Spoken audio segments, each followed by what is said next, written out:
Welcome, one and all, to episode 22 of Titan Teatime. I am one of your hosts, Petter, and with me I got my co-host, James. It's the beginning of the end, basically.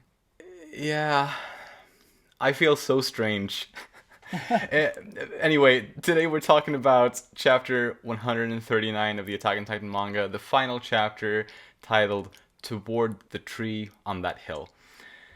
The fandom is in tears for a lot of different reasons right now, I think. And yeah, uh, do we want to share initial reactions to kick it off? General thoughts on the chapter, I guess, Okay. overall. I think that for a final chapter, I think it ended the story, and to me, it was a satisfying ending for a lot of the plot points that I really cared about. Mm. However, there were some things that were kind of left dangling or a bit cryptic in nature, Oh, yes. but I don't necessarily think that means it's a bad thing. I think part of it is that he wanted to tell it in a unique way that gets the reader thinking still, and maybe not necessarily create confusion, but make it so it seems that it's not as simple as black and white, which I really don't think it is. Oh, So yeah, yeah, yeah. that's Absolutely. I think that's my overall thought on it. Yeah, I think he was able to, even with the very last chapter, he was able to maintain sort of what he's always done with this story being, leaving mysteries for us to speculate about, and just the possibility for theories is still there just as much as it always was, even though the story's over now. I do think that a lot of theories have been answered, or at least some of the big ones have, but there are still some, you know, questions and theories that can be made. Oh, totally. I think absolutely. Uh, and one last thing I'll say, just in general about the chapter, is that it's optimistic in ways that I hadn't expected it to be, nor really wanted it to be. I think, Mm-hmm. um, while also being tragic in ways that I hadn't really expected Mm, as well. Like I had expected both tragedy and some optimism, right. but both of them happened in ways I just hadn't really. Yeah, I didn't expect them in that way. Mm-hmm. To be honest, this is the ending tone that I expected. I expected this bittersweet tone, Oh yeah. and Mm. the amount of sweet to the bitter is what I had figured. And I think if you remember our last episode, I gave a few predictions that, or at least my thoughts or opinions that how it would go that did end up happening. So I feel Yeah. like I had a good understanding of where the story was going, at least in terms of what kind of ending we were going to get. Oh, like I don't. It's not like the bittersweet ending. The bittersweet ending is also something I had anticipated. Like Mm-hmm. exactly the well, not this. As I said, this wasn't the type of ending I had expected, but the level of bittersweetness I think I had anticipated, but just not in this way. But I guess we'll get to it. We'll talk about it as we go through the Okay, chapter. sure.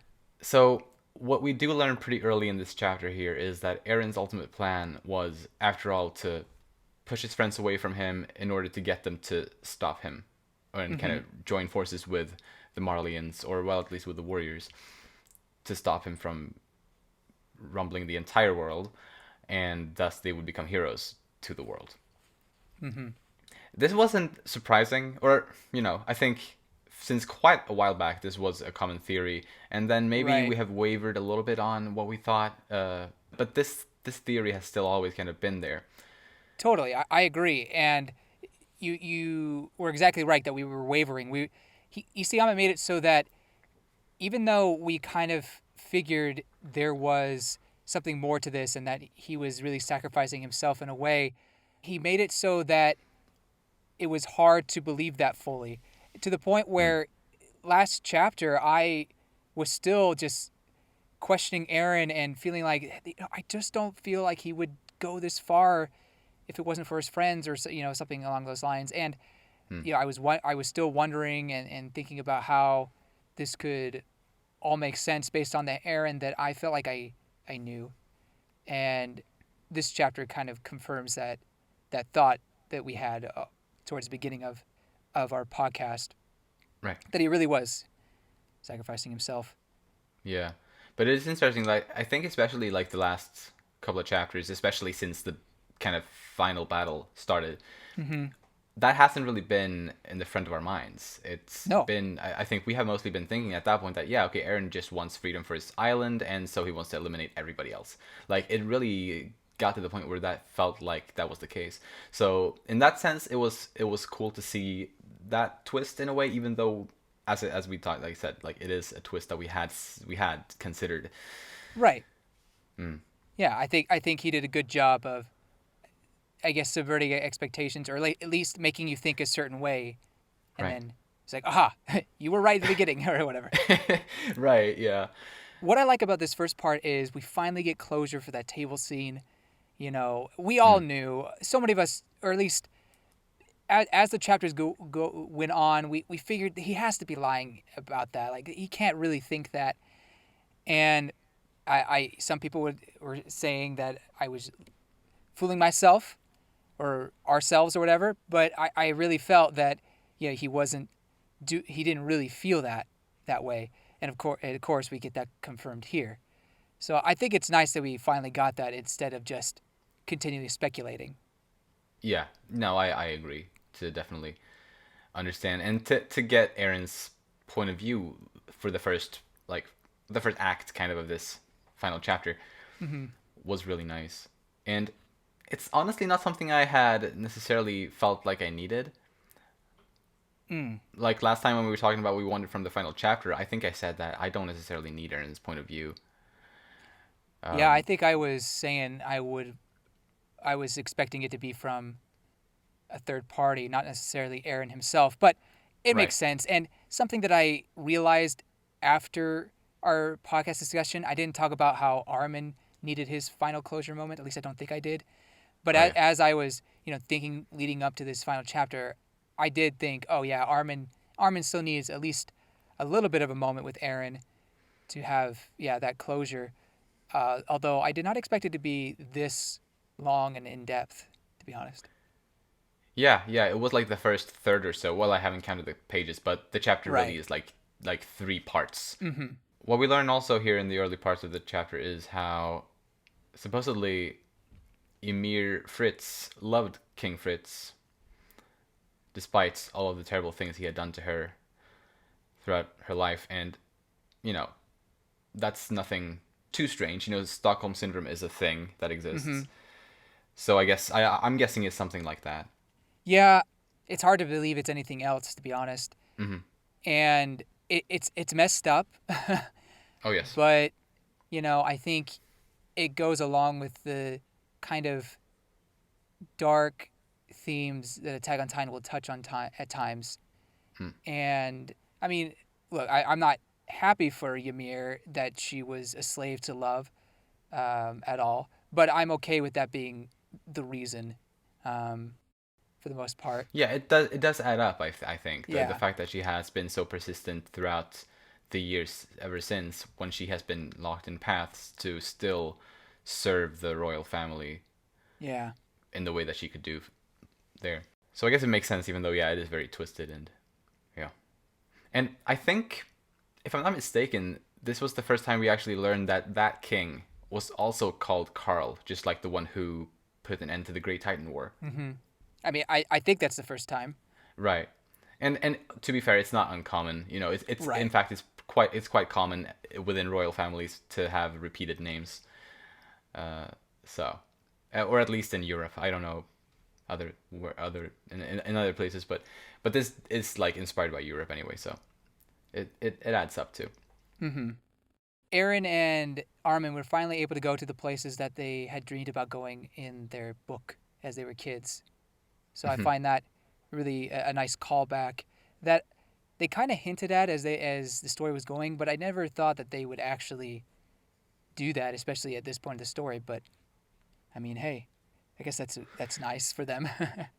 It's funny because every time when they were talking about like the flaming water or the water on fire or however it was usually Mm-hmm. described, I always like what I imagined it as. I never imagined it at being like rivers of lava or magma or whatever that is. Like, that's never what I imagined in my head. The way I saw it was it was like the sea at sunset with the sun reflecting kind of the red sun kind of in the Oh, water. That for some reason that was always how I imagined that. It wasn't like literal fire, but like just what it kind of looked like. But I guess it was, yeah, this was what they were talking about from that book. I'm gonna be honest with you. I had no idea what that meant. I was always confused. Like, what is that supposed to mean? So you had a better answer to me than me. Yeah, like all of the other ones made sense, but Yeah. that one was always a little bit extra cryptic, I guess. And Yeah. then one other thing is that because, or at least this is at least Aaron's theory, is that when they stop him, the people of the world will kind of view Armin and the rest of the alliance as heroes, Hmm. except for the people of Parody. Exactly. And it is kind of ironic in that way, but they supposedly hate them, as we see later in the chapter, for killing Aaron, their savior, Hmm. which is ironic that we could kind of see that in real life as well among Jaegerists. Yeah, right. But anyway, I just thought that was interesting, kind of interesting twist to it all. That in the end, Armin and his gang have to go up against Parody, you know, not go up against the rest of the world. It's very very interesting. That is really interesting, yeah. Yeah, did you have anything more on Ymir? One is that I guess she really didn't want freedom, but it was freedom from the agony of love. And so, how does she break out of that? That this is where it gets really cryptic for me because they bring in Hmm. Mikasa to it all, and I'm sure that'll be our next topic. Yes. But it's just what exactly is freedom from this love? Is it just the end of the Titans? Is that what the freedom of that love of her love is? Is I mean, is it her being able to move on for some reason after all these years? I'm really not entirely sure. I think it's something that I think I mentioned like maybe 2 months ago or something, um, where I said, and I'm sure it's not a unique take, but basically that Ymir attaining freedom by just basically disappearing with paths. Right. Right. Like basically, like when paths and Titan powers and all of that vanishes, then she will vanish with it because her physical body, has been dead for almost 2,000 years, Mm-hmm. and the only part of her that still remains is within paths. So with paths gone, she will be gone too, and then in a sense, she will be free because she will be freed from the torment and work that she has been forced to do in Right. in paths. Yeah, I totally agree with that. I guess what I'm get caught up on is the how it's love that is binding her to this, and how I guess how ending the Titan powers is what stops that love. Like it doesn't. I don't know how that correlates exactly, but at the end of the day, they do destroy the Titan powers, and thus she's able to be free. So maybe it was just something that Mm. she couldn't stop herself, like she couldn't stop loving. So in order to stop the Titans from existing, a third party had to come and do it Right. somehow. Yeah. And the person that she was waiting for all that time was not Eren, but Mikasa, supposedly. Which I know some people scoff at it. I've heard some people scoff at it.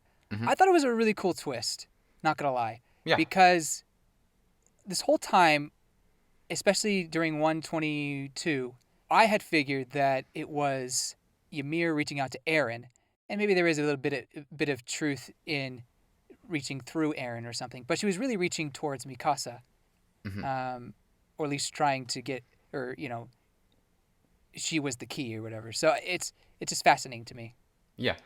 And I think since one of the things that we kind of predicted would be brought up in this chapter last month was Mikasa's headaches.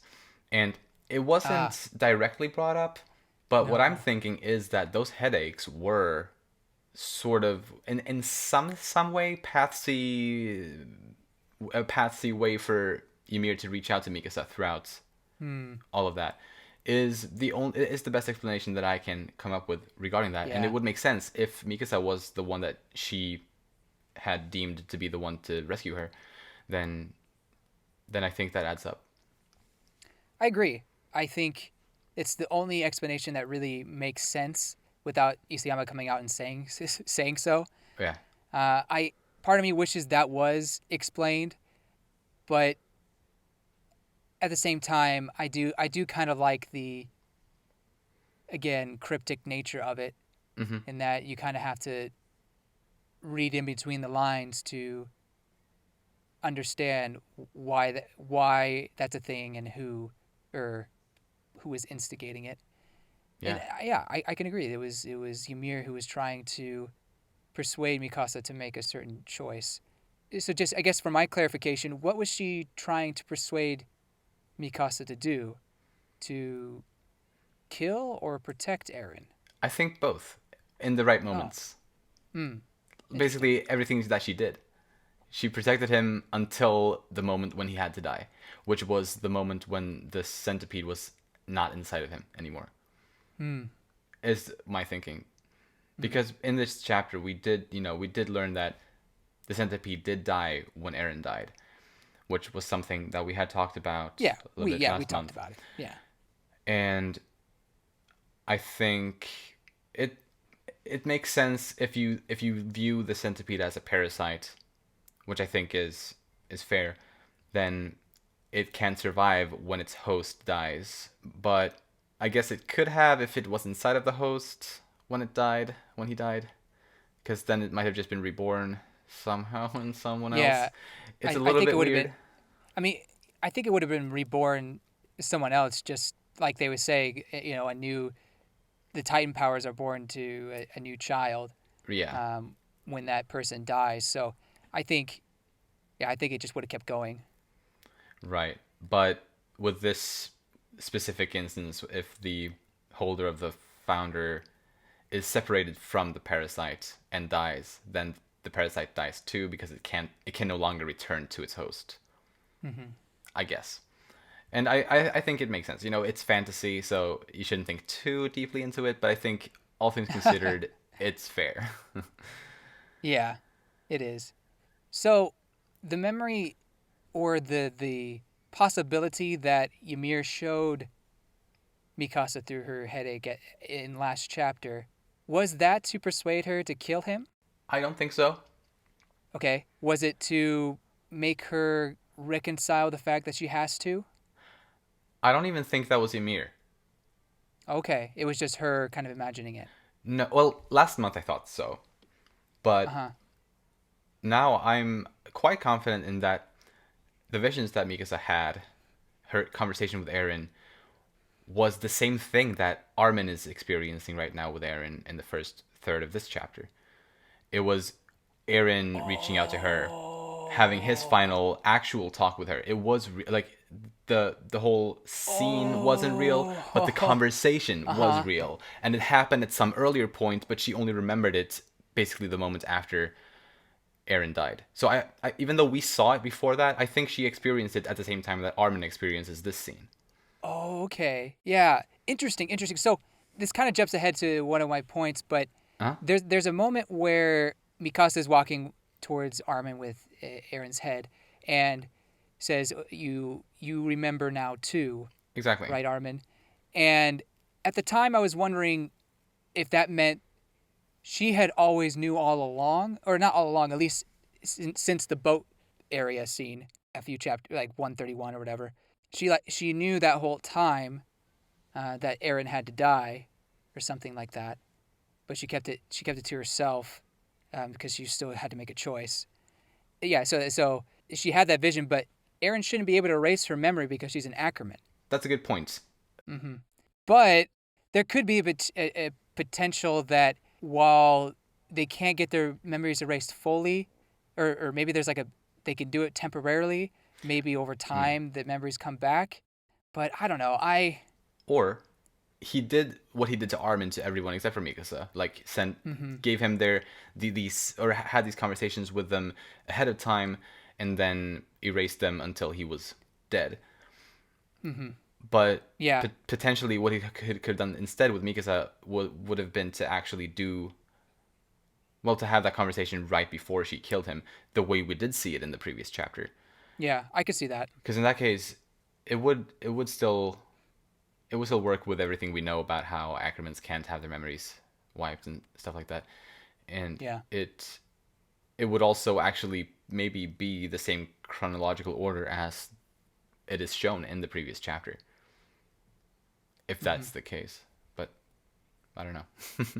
That's one of the several unknowns with this chapter, I guess. Yeah. It is. It is interesting though. In our discussions, I do like the point you made. I haven't come to a conclusion yet Hmm. about what exactly was the point of seeing that memory, who showed it to her, but I do think it's safe to say that those headaches she had were caused by Ymir Yeah. trying to push her forward or protect Eren at the very least, who, for all we know, was the only person who could bring out the founding titan or the parasite. Right. Why do you think he chose the panel from chapter 50? Is it because it ties into the ending of this one? Or was that a moment that Ymir saw and was like, "Oh, that's the girl. I need her. She's got to do it." I think sort of I think you have a good point with both of those. Absolutely, it's it does tie very much into the ending of this chapter, because what she said in that moment was what the end of this chapter was a callback to. Mm-hmm. But I do also think that Ymir could relate to Mikasa in a sense, with kind of having this love for a person that you don't exactly understand why you have that love for that person, and you're confused about that, because we know that Mikasa struggled with that, Yeah, she did. Mm-hmm. although in a different way, of course. But Right. Totally. Yeah. I think some people will take it as it, but I don't think it's Stockholm syndrome. Right? You don't think that, at least for Mikasa, Mikasa, no, right? no, no, Okay. Okay. no, no, no, I can't. No. I think some people they're probably Aaron Historia fans. I think some people are claiming that her and Ymir are the same kind of love, Hmm. um, but I disagree with that. Yeah. Um, anyway, so just wanted to bring that up, I guess. Right. Yeah. Thank you for humoring me. It's all good.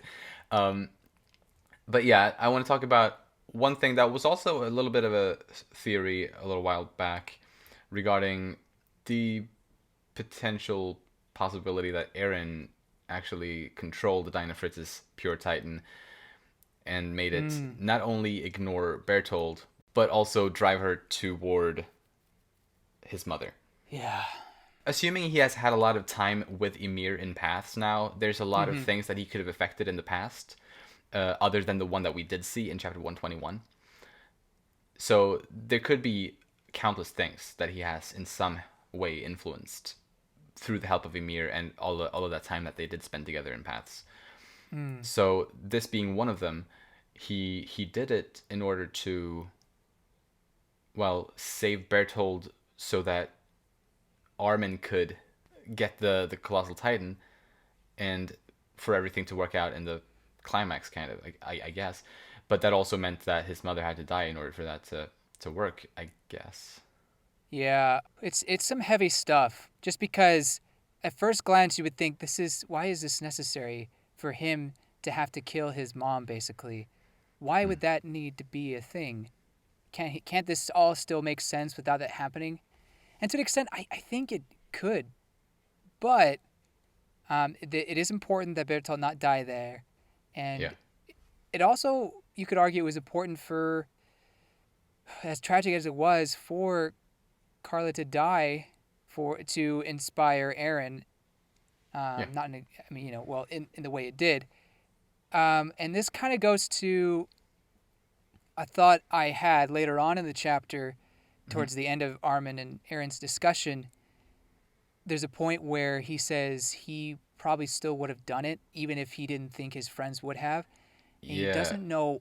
He doesn't know why, but he says, "I, I would have, or I had to, or I Uh-huh. wanted to, I had to." And you get the moment with Grisha telling him his name and that he's free. The reason why I think that connects with this Dina thing is we know that, as you were saying, Aaron was influencing certain moments in the past through Grisha's memories and eventually the founding Titan. It's possible that he was influencing himself the whole time to go with the rumbling. So it's kind of like an endless circle where Oh yeah. himself as a young child gets it kind of implanted in his mind to keep moving forward, to be free, to do the steps that would lead him to this rumbling, and then that future self is the one who's implanting that in his past self. So it becomes, well, where does it start? It doesn't. It's just an endless loop. So that's why I was saying before our discussion that this is a kind of a time paradox, and I think that goes with the Dina thing is, while obviously that's tragic for Aaron. Aaron was the one that caused it on himself, and it's an endless circle. So it's tragic, a bit confusing, but I think having though that in there, that time paradox thing, at least in my mind, having that there gives it a little more closure, a little more understanding, rather than just pure contradiction. Yeah, and again, it's a fantasy story, so Mm-hmm. paradoxes when it comes to like, well, supernatural things, I don't question it too hard. Mm. Um, you know, and I do think it's interesting. Like time paradoxes fascinate me in a way, and sure, there's a lot of time paradoxes that's been done prior to this, and so it's not, I guess it's not unique, but it is still something that I've always thought was an interesting thing. It's like where did Mm-hmm. this come from? Like what started this cycle sort of? It's just it's interesting to me, and the way Attack on Titan does like deals with time seems to be not on like a branching timeline with different world lines and parallel timelines and stuff like that, but rather one continuous timeline where everything always happened. Regard like the past happened already, but if you're gonna affect something from the future that happened in the past, then well, it already did happen, but you still have to make sure it happens. In some, if I'm making any sense, I don't know. Mm-hmm. I think you are, I think I'm following along. Right. So yeah, I agree. I know that wasn't very confident, but I agree.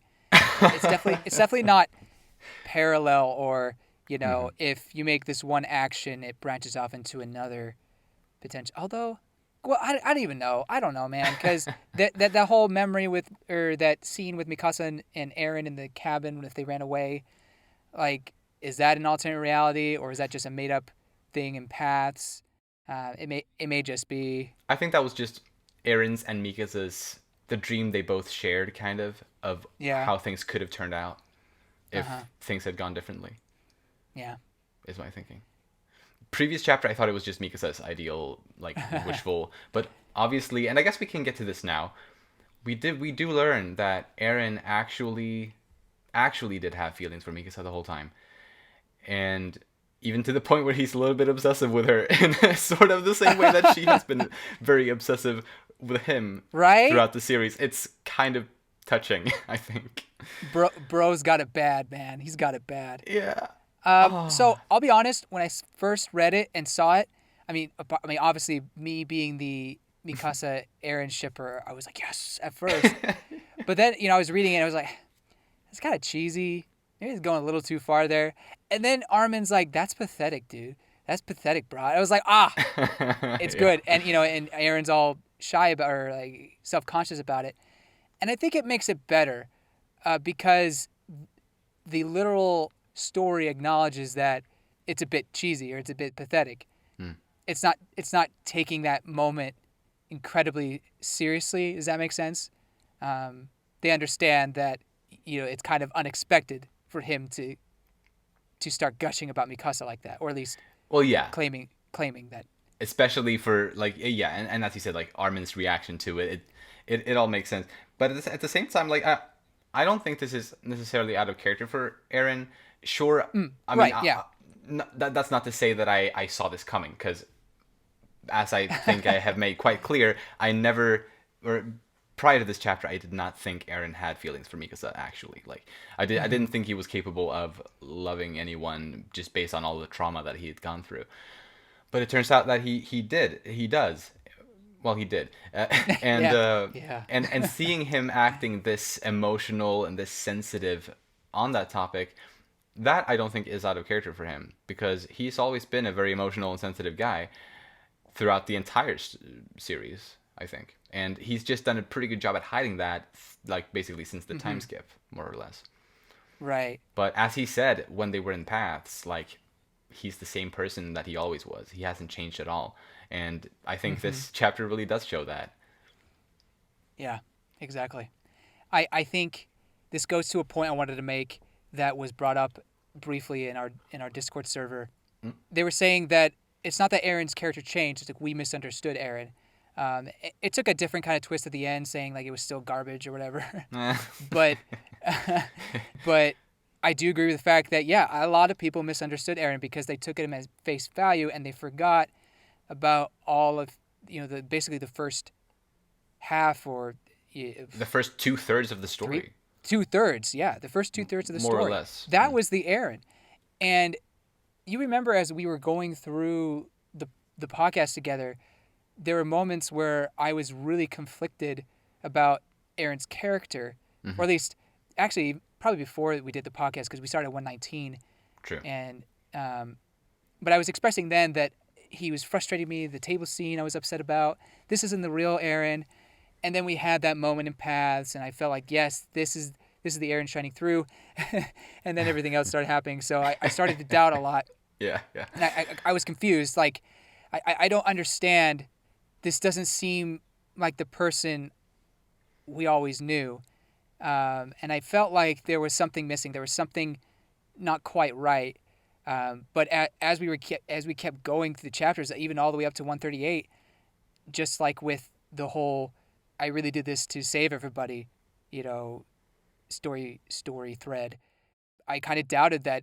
I doubted myself. I doubted that Aaron was really the person I knew. There was another point brought up in the Discord that someone said, I don't think Aaron is a softie, or he's not that much of a softie like Mikasa was imagining in 138. Right.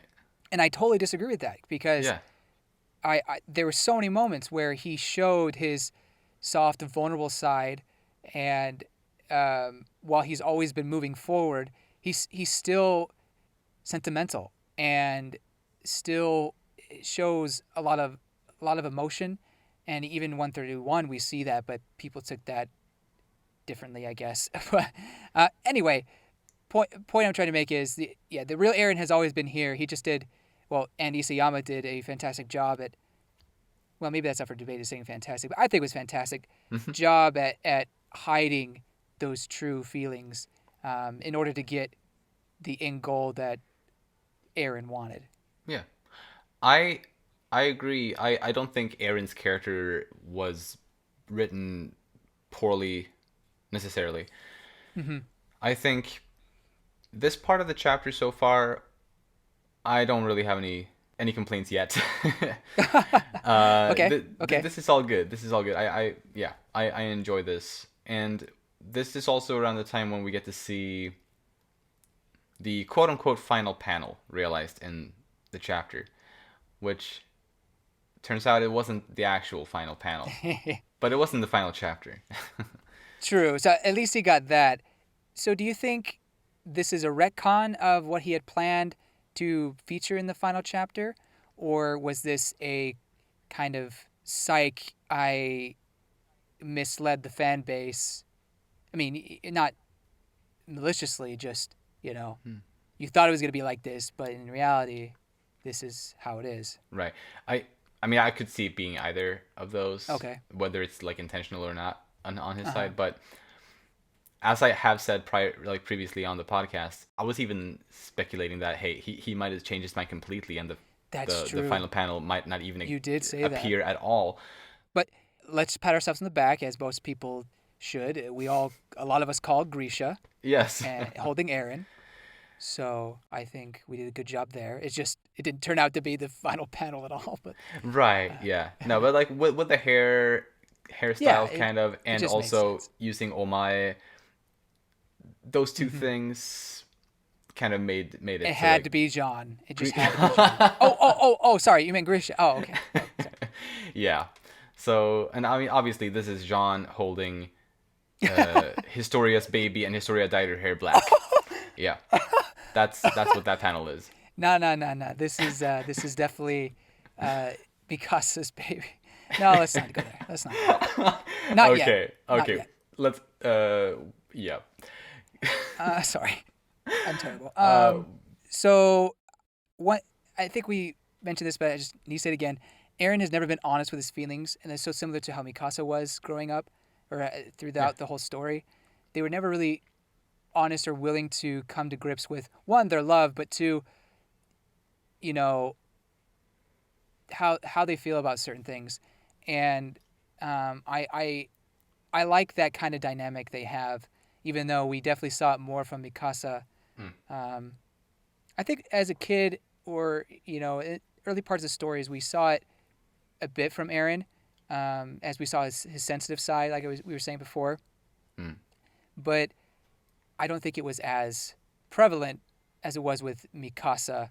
Oh no, for sure. Obviously, especially with the final third of the story. Yeah. That was basically her whole arc, I was mean, it coming is to terms funny with him. how Mika's, we always knew she had feelings for him, more or less, you know. Yeah. It's always Hmm. been relatively obvious. And so we have known that it's been a struggle for her to not only kind of recognize those feelings as romantic feelings, but also to, well, do what she needs to do with those feelings. And now we know that, well, now we know for a fact that Aaron did have those feelings as well, and he was struggling in the exact same way the whole Yeah. time. Yeah. It's interesting. Hmm. And so toward the end of this Aaron and Armin bit, there's one thing that I think is Yeah. relatively controversial, Hmm. depending on how you see it, where we see Armin thanking Aaron for committing mass murder. And just taking that as, like, just seeing that and just reading those words as they are, yeah, Uh, it's really strange.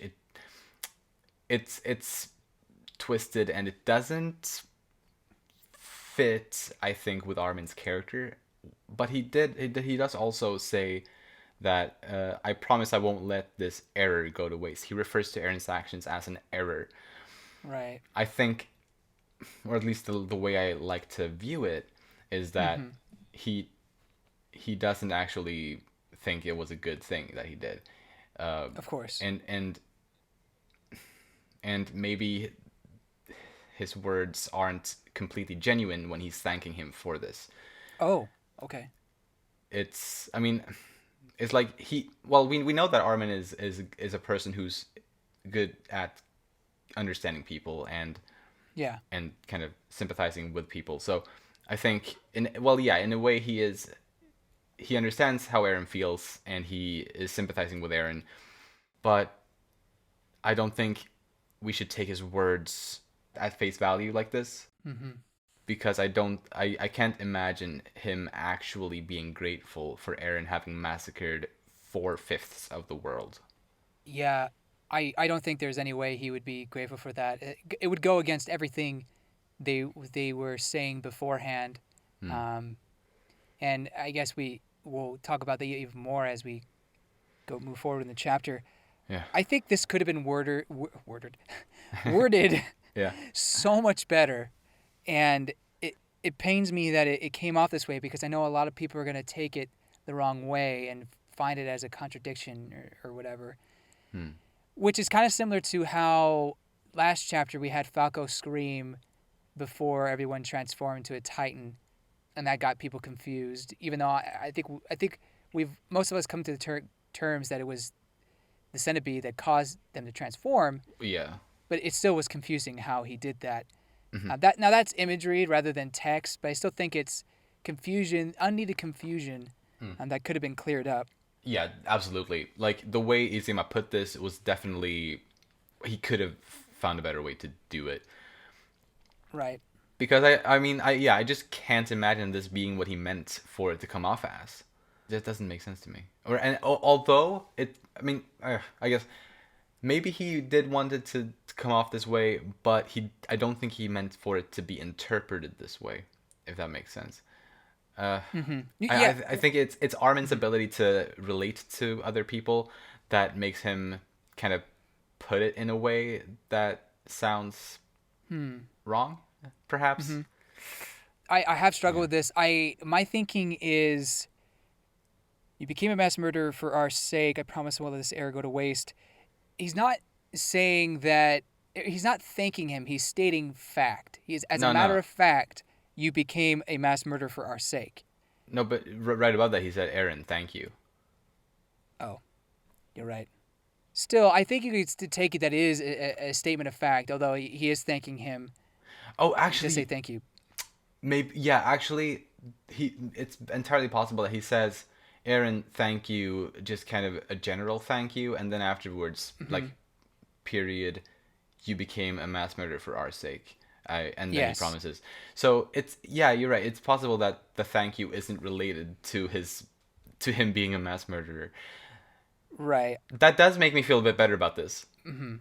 I really don't think he's thanking him for killing everybody for them. I think No.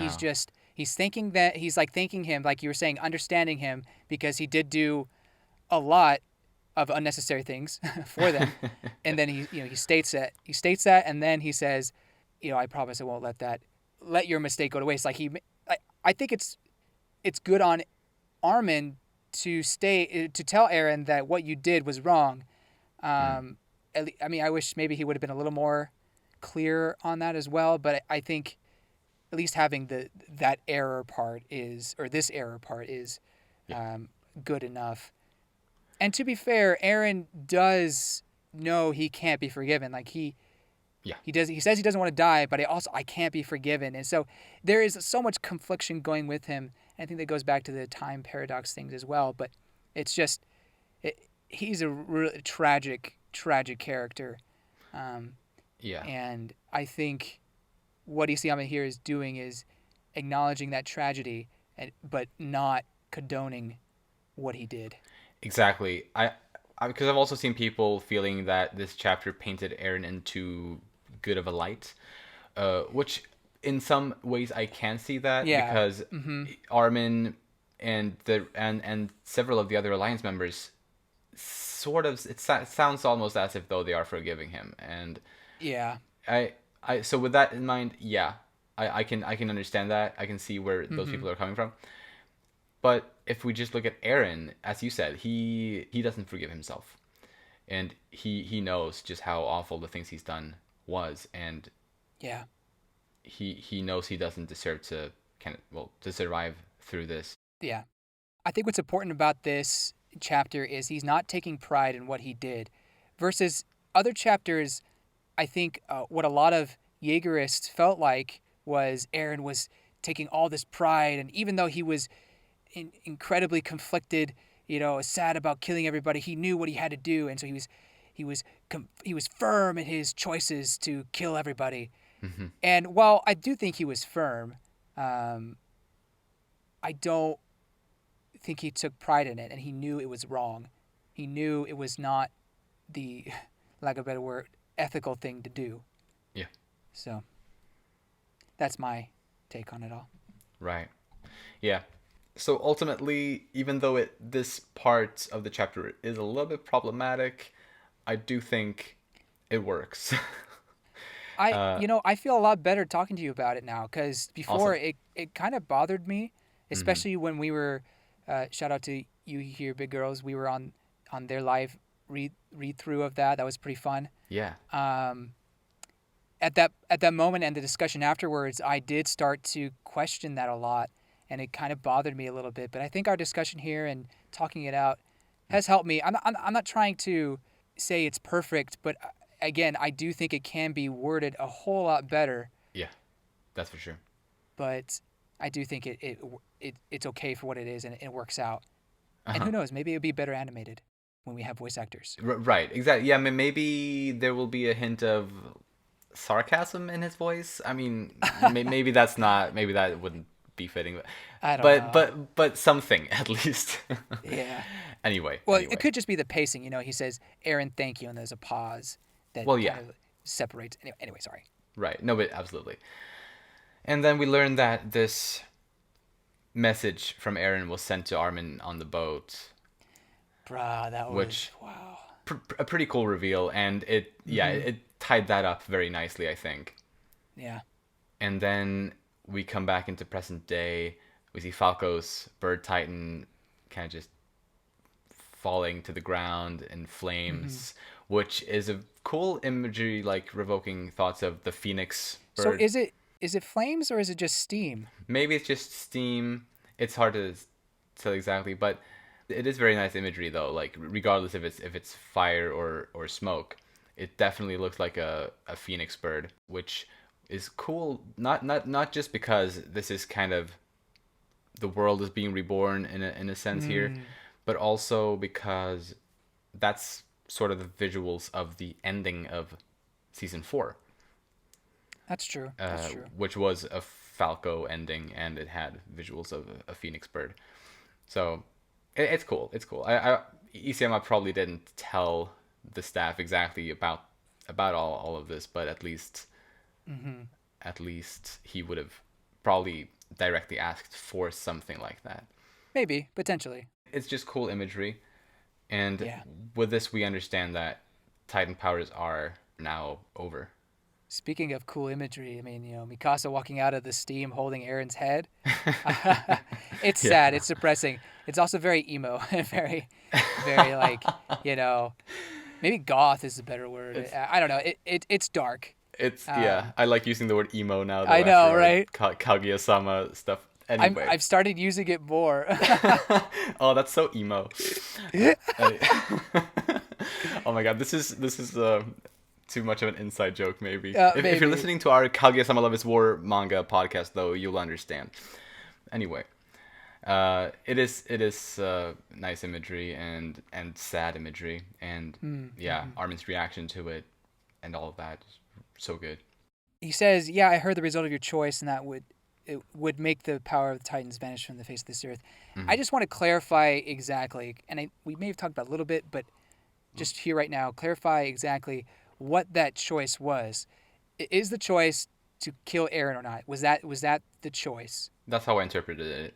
Okay, it makes sense Mm. because what other choice would there be that the end result is getting rid of the Titans? Right. And I mean that was very much what the previous chapter was about. It was about True. Mikasa making that decision. Hmm. So I think that's got to be it. And I'm okay with how it was done. I again, I do think it's a tad bit cryptic without coming out and saying it, but at the same time, I don't need everything explained to me word for word. Hmm. So, especially after talking about it, I think I'm okay with that. I think Yeah. it's good. Yeah, dude. I think talking about this chapter, like especially this chapter, because obviously with this chapter being the final chapter and everything at this point, all of the information is so final. Like we're not getting more, presumably, and so Right. I feel like talking about it with people and exchanging ideas and stuff like that. I do think it helps a whole lot because last night I was staying up. I was like basically more or less reading this chapter from 1 a.m. to 6 a.m. Just Dude. over and over, just looking at it. Just I was just the weirdest feeling I ever had, or one of them anyway. Wow. It's just such a weird thing, but yeah, I am starting to feel far better about it. Having talked to the people on the You Hear Big Girls server and also Hmm. talking to you right now, I am starting to feel much better about it than I was before. Yeah. I was actually kind of feeling slightly worse about it in some of our discussions on with the people in the You Hear Big Girls. Hmm. But it did help me like understand a few things as I was counter arguing or whatever. Right. So I think yeah, discussing in general is just very healthy, I guess. Yeah, absolutely. And then we get the full spread image of, well, everyone's back from the pure Titans. And from Yeah. the Nine Titans. Well, we see Reiner there being back in Human Fortitude. And we see in the background the big centipede just kind of evaporating It's it's gone now, Oh. or at least that's what I think it is.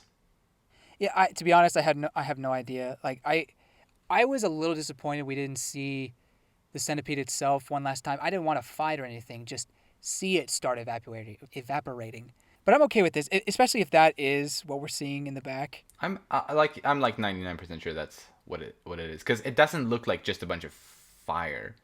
It looks like an actual something being, well, Oh, evaporating, and yeah, I think you're right. mm, Good, good. and it Okay. would be about that size, so it adds up, I think. It was pretty big, yeah. Yeah. About the colossal or the wall titans, Yeah. did they just disappear or were they actually people? We obviously we didn't get to see it in this chapter, but my guess, just based on the fact that all of the pure titans here at Fort Salta were turned back into their human forms, my best guess is Mm-hmm. that all of the wall titans also were turned back into their human forms.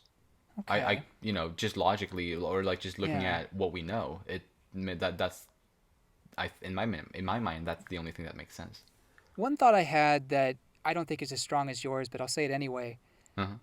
is you know how Ymir was controlling the Titans on Aaron's back? There weren't actually people in there, but Bertolt seemed to be able to control himself as the other Titans, as other Titans were as well. Right. Now those are different because those are shifting Titans, like one of the nine Titans. Yeah. But what if the Wall Titans act similarly, that they don't actually have people in them; they just have the consciousness of people? I actually had that, or I don't think I ever talked about it on the podcast, but it was a theory I had for a short time Oh, at okay, some point between some of our episodes, where I was thinking, it was after we had seen, the Titans on Aaron's back. right. And so my thinking for a while was that, what if all of the Wall Titans are actual previous Colossal Titan shifters? Oh, wow. Uh, but first of all, there wouldn't be that many. Yeah. Like, there couldn't have been that many in the past as there are Mm-hmm. in the walls. And second of all, I think it's also important that all of the Titans that Ymir summoned on Aaron's back were all connected to Aaron through wires, like strings. Oh, They yeah. they Good weren't point. actually separate. Like, they wouldn't have functioned by themselves, I don't think. Okay. Okay. So I wonder if one of those refugees camp we see later on is maybe some. Although, I think what we see later there is all on parody because it's from Historia's point of view. true, Is my true. thought. I could be wrong about that though. Yeah. But it's interesting to think about, since as we said, like, we don't actually know what happened to the Wall Titans, but I think it makes sense for them to turn back into their human forms, just like these people, even though obviously they've been in Titan forms for over 100 years. But Poor still, I think, guys. The poor people. Oh my yeah, gosh. and I mean, we do know that just because you've been a Titan for a lot of years, it doesn't affect your human body. We know that from Ymir, True. Freckles, because she was a Titan for 60 years, and she still came out of it looking just the way she did when she was turned into a Titan. Good point. It would probably work, but it would be weird. These people would be spread out all over the world at this point, Yeah. and they would come out of these giant Titans, presumably naked. Because that's also something I was thinking about. I'm guessing that the reason why, like, because I think Ymir didn't have any clothes when she returned after 60 years in Titan Oh, the form. clothes. But it's like Oh, time. It's okay. like time based. If you have been in a Titan for like a super long time, then Mm-hmm. you, well, I don't think your physical body really exists exactly in that Titan anyway. Because obviously when, like, for example, back in the Trost arc, when they're cutting the napes of the Titans, obviously we don't see any humans in there. Right. So I think the actual body kind of just disappears somehow. But when they are turned back, they get their body back, and if it had been too long, then their whole bodies, their clothes included, would have just disappeared. But as we see here in this chapter, these people were only in Titan form for 2 minutes minutes. top. Yeah, they probably hadn't had time to sort of disappear in their Titan forms yet. Makes sense. Yeah. Maybe. I mean, hey, I'm not going to think too much about it. Although I do have some thoughts at the very end that I want to hear what you think. Gotcha. Not necessarily theories, just potential for the future. Right, right. yeah. I think there's a lot to talk about the future after this chapter, but we Yeah. will get there. Um, and yeah, we already talked about Aaron having messaged pretty much all of his friends, and they remembered it after they got back after Aaron died. So I noticed some people having an issue with what Reiner says specifically. Oh, So in the official it says, "Aaron, you really are a," and it doesn't finish it. yeah, So I'm really curious what the Japanese says, but according to like the translations, it was something about you're like such a great guy or something along those lines, yeah. and Like that caused a lot of upset people. one of the fan translations I read was like he don't take my word exactly for it, but it was something along the lines Hmm. of like what a man you are, or like something like that. I think that's a lost in translation kind of a thing, where it's like a phrase in Japanese, "omae no yatsu" or something like that. It doesn't mean that you're such a guy, or it's more or less the start of a sentence that's like you are a something. Okay, huh? But regardless, I mean the reactions we get from Jean, Reiner, Connie, Annie, like it's all like it can all be read in a way that makes it seem like they miss him in a way, or that they just got out of a very emotional conversation with him, Hmm. which they probably did. They did. I mean, at least their memories came back, Right. and it is emotional. I mean, this is one of your best friends, and he's telling you about what he did, and I think there's a lot of emotions that are going to come up in you. It's like, you idiot, but also, why are you doing this? Yeah. And it's I don't blame them for being emotional about it, No, no. and I don't. It's not them being so grateful that he did it. It's not like that at all. It's Right. more that he went to such great lengths to be this tragic character. Um, I don't know. I could see where people get tripped up on it, especially with their expressions, and Mm. maybe the chapter being a little too forgiving of Aaron in some cases. But I do think that understanding the nuances and how complicated this all is important in order to get the full context, I think. Absolutely. And I think, all of these people, all of these characters, they knew Aaron for several years, and in many cases they were really close to him. Mm-hmm. Like they were like really tight friends, and so obviously that makes the situation complicated.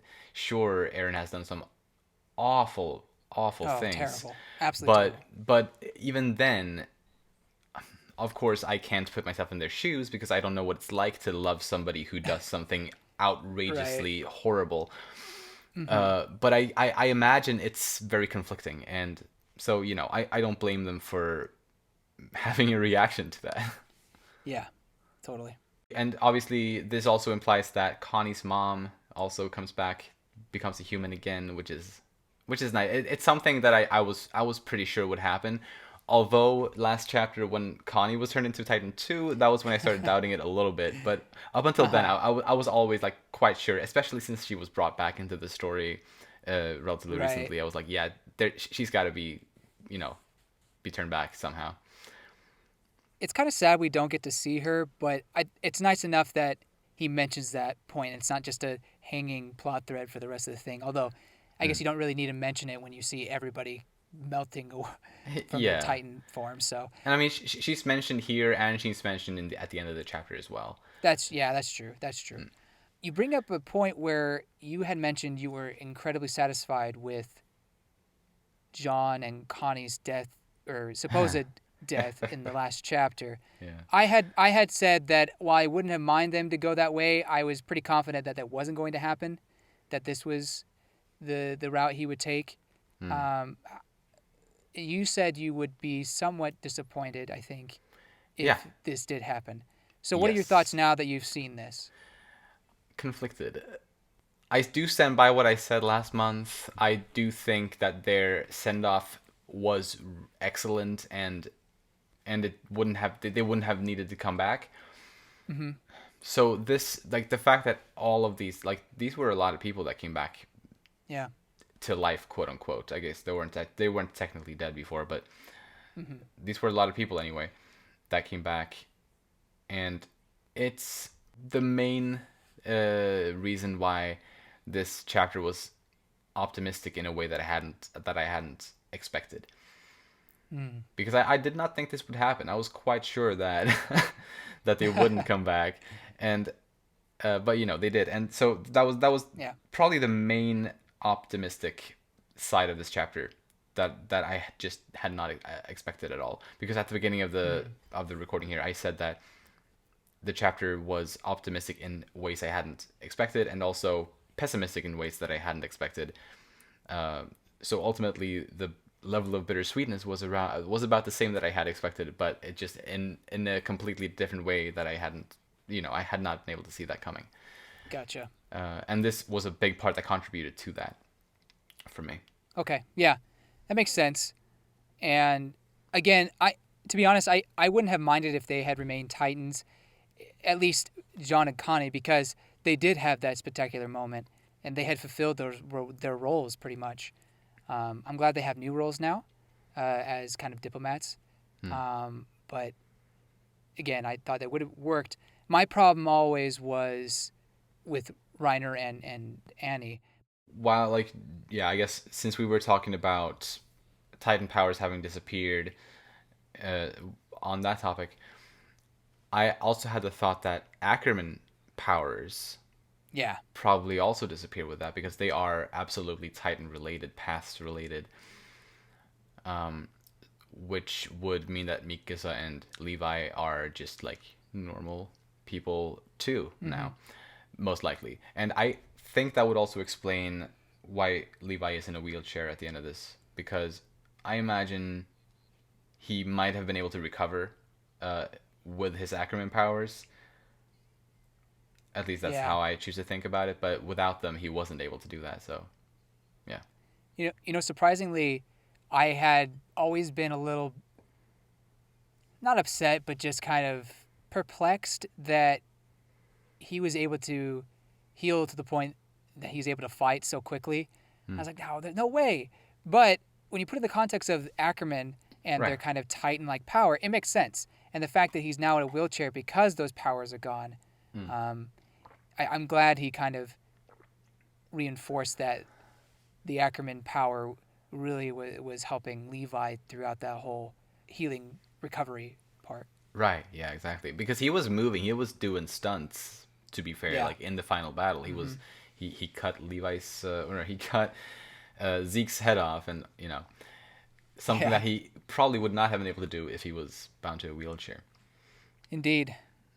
So there's a brief comedic moment in this time. I mean, it's kind of a happy moment because everyone is relieved about reuniting and everything. Yeah. And also remembering what Aaron told them.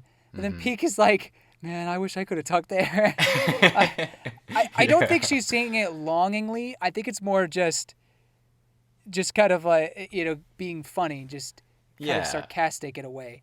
And I don't think it's out of place, especially for Peek's character. I love it. I think it's so, like, it's part of her quirky personality, and just coming with these, like, just kind of not necessarily funny one-liners, but to me they're funny, but they're just kind of they're humorous, and yeah, I think they're on point for the characters.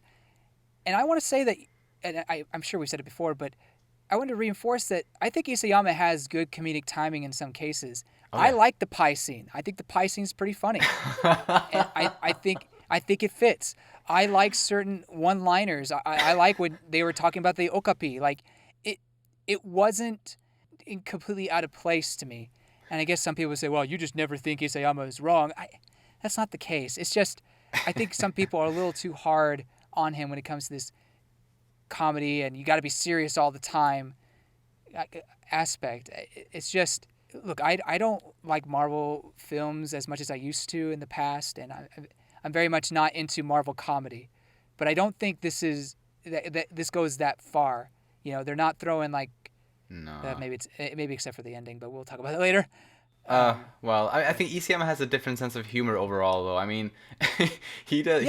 He makes poop jokes through Levi and Zeke, and which I adore. I think it's fucking hilarious. I laugh my ass off whenever I read Yeah, those. it's funny.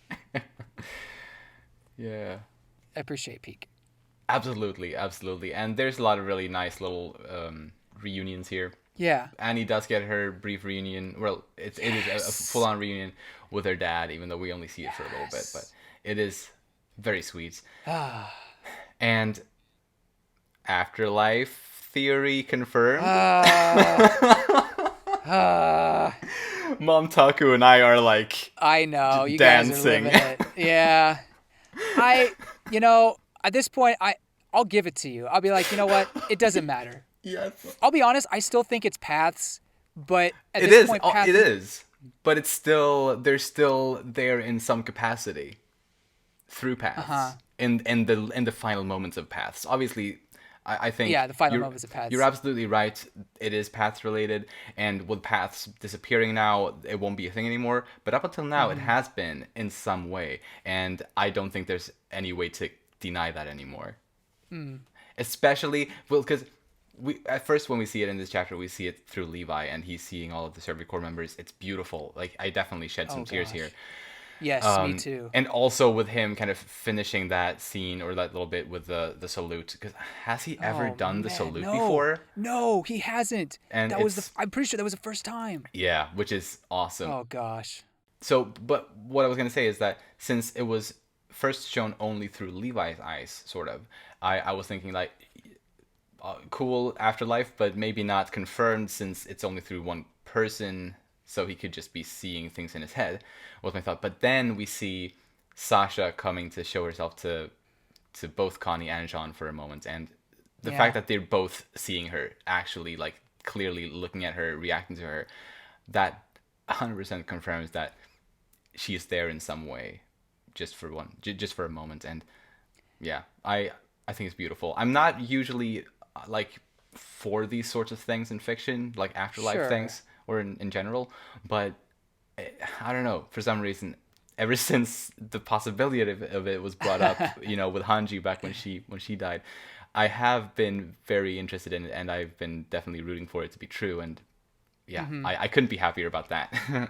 I do think it's very cathartic to see Sasha again, her smiling, giving a salute to both Connie and Jean, who meant the world to her.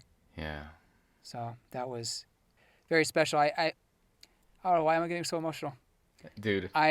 Same. I just imagine like all those Sasha fans reading this part, and even if they maybe thought the rest of the chapter was lukewarm, they'll probably get to this and just kind of break down.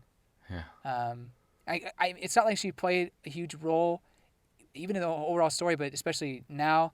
But I think just seeing her there and having some sort of goodbye that they couldn't before because she was just taken away so quickly, it's cathartic. Yeah.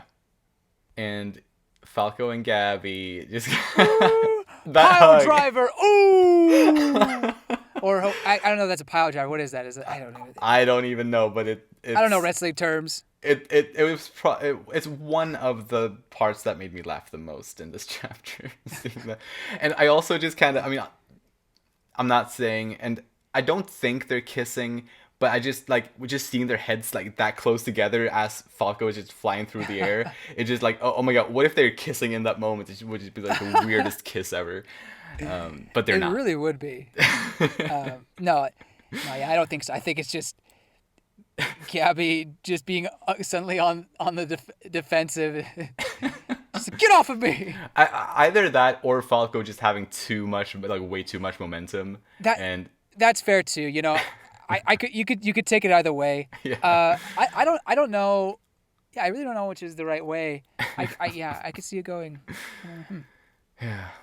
And so now we get to the part that, really the main bit that made me sort of fine with everyone turning back into humans is seeing Reiner's little moment here with his mother.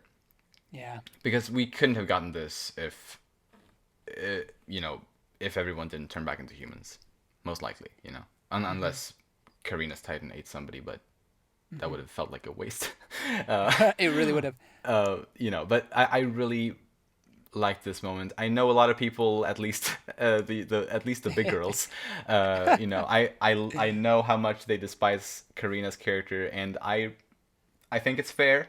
She has done some extremely bad things to Reiner directly, Mm-hmm. but I choose to think that she has grown as a person and that she has seen the flaws in her past, I agree. and her reaction to just, she doesn't care that he's not the armor titan anymore. She's just happy to see him alive, and man, yeah, I'm getting a little bit emotional here, but I loved it, and I did too. I thought this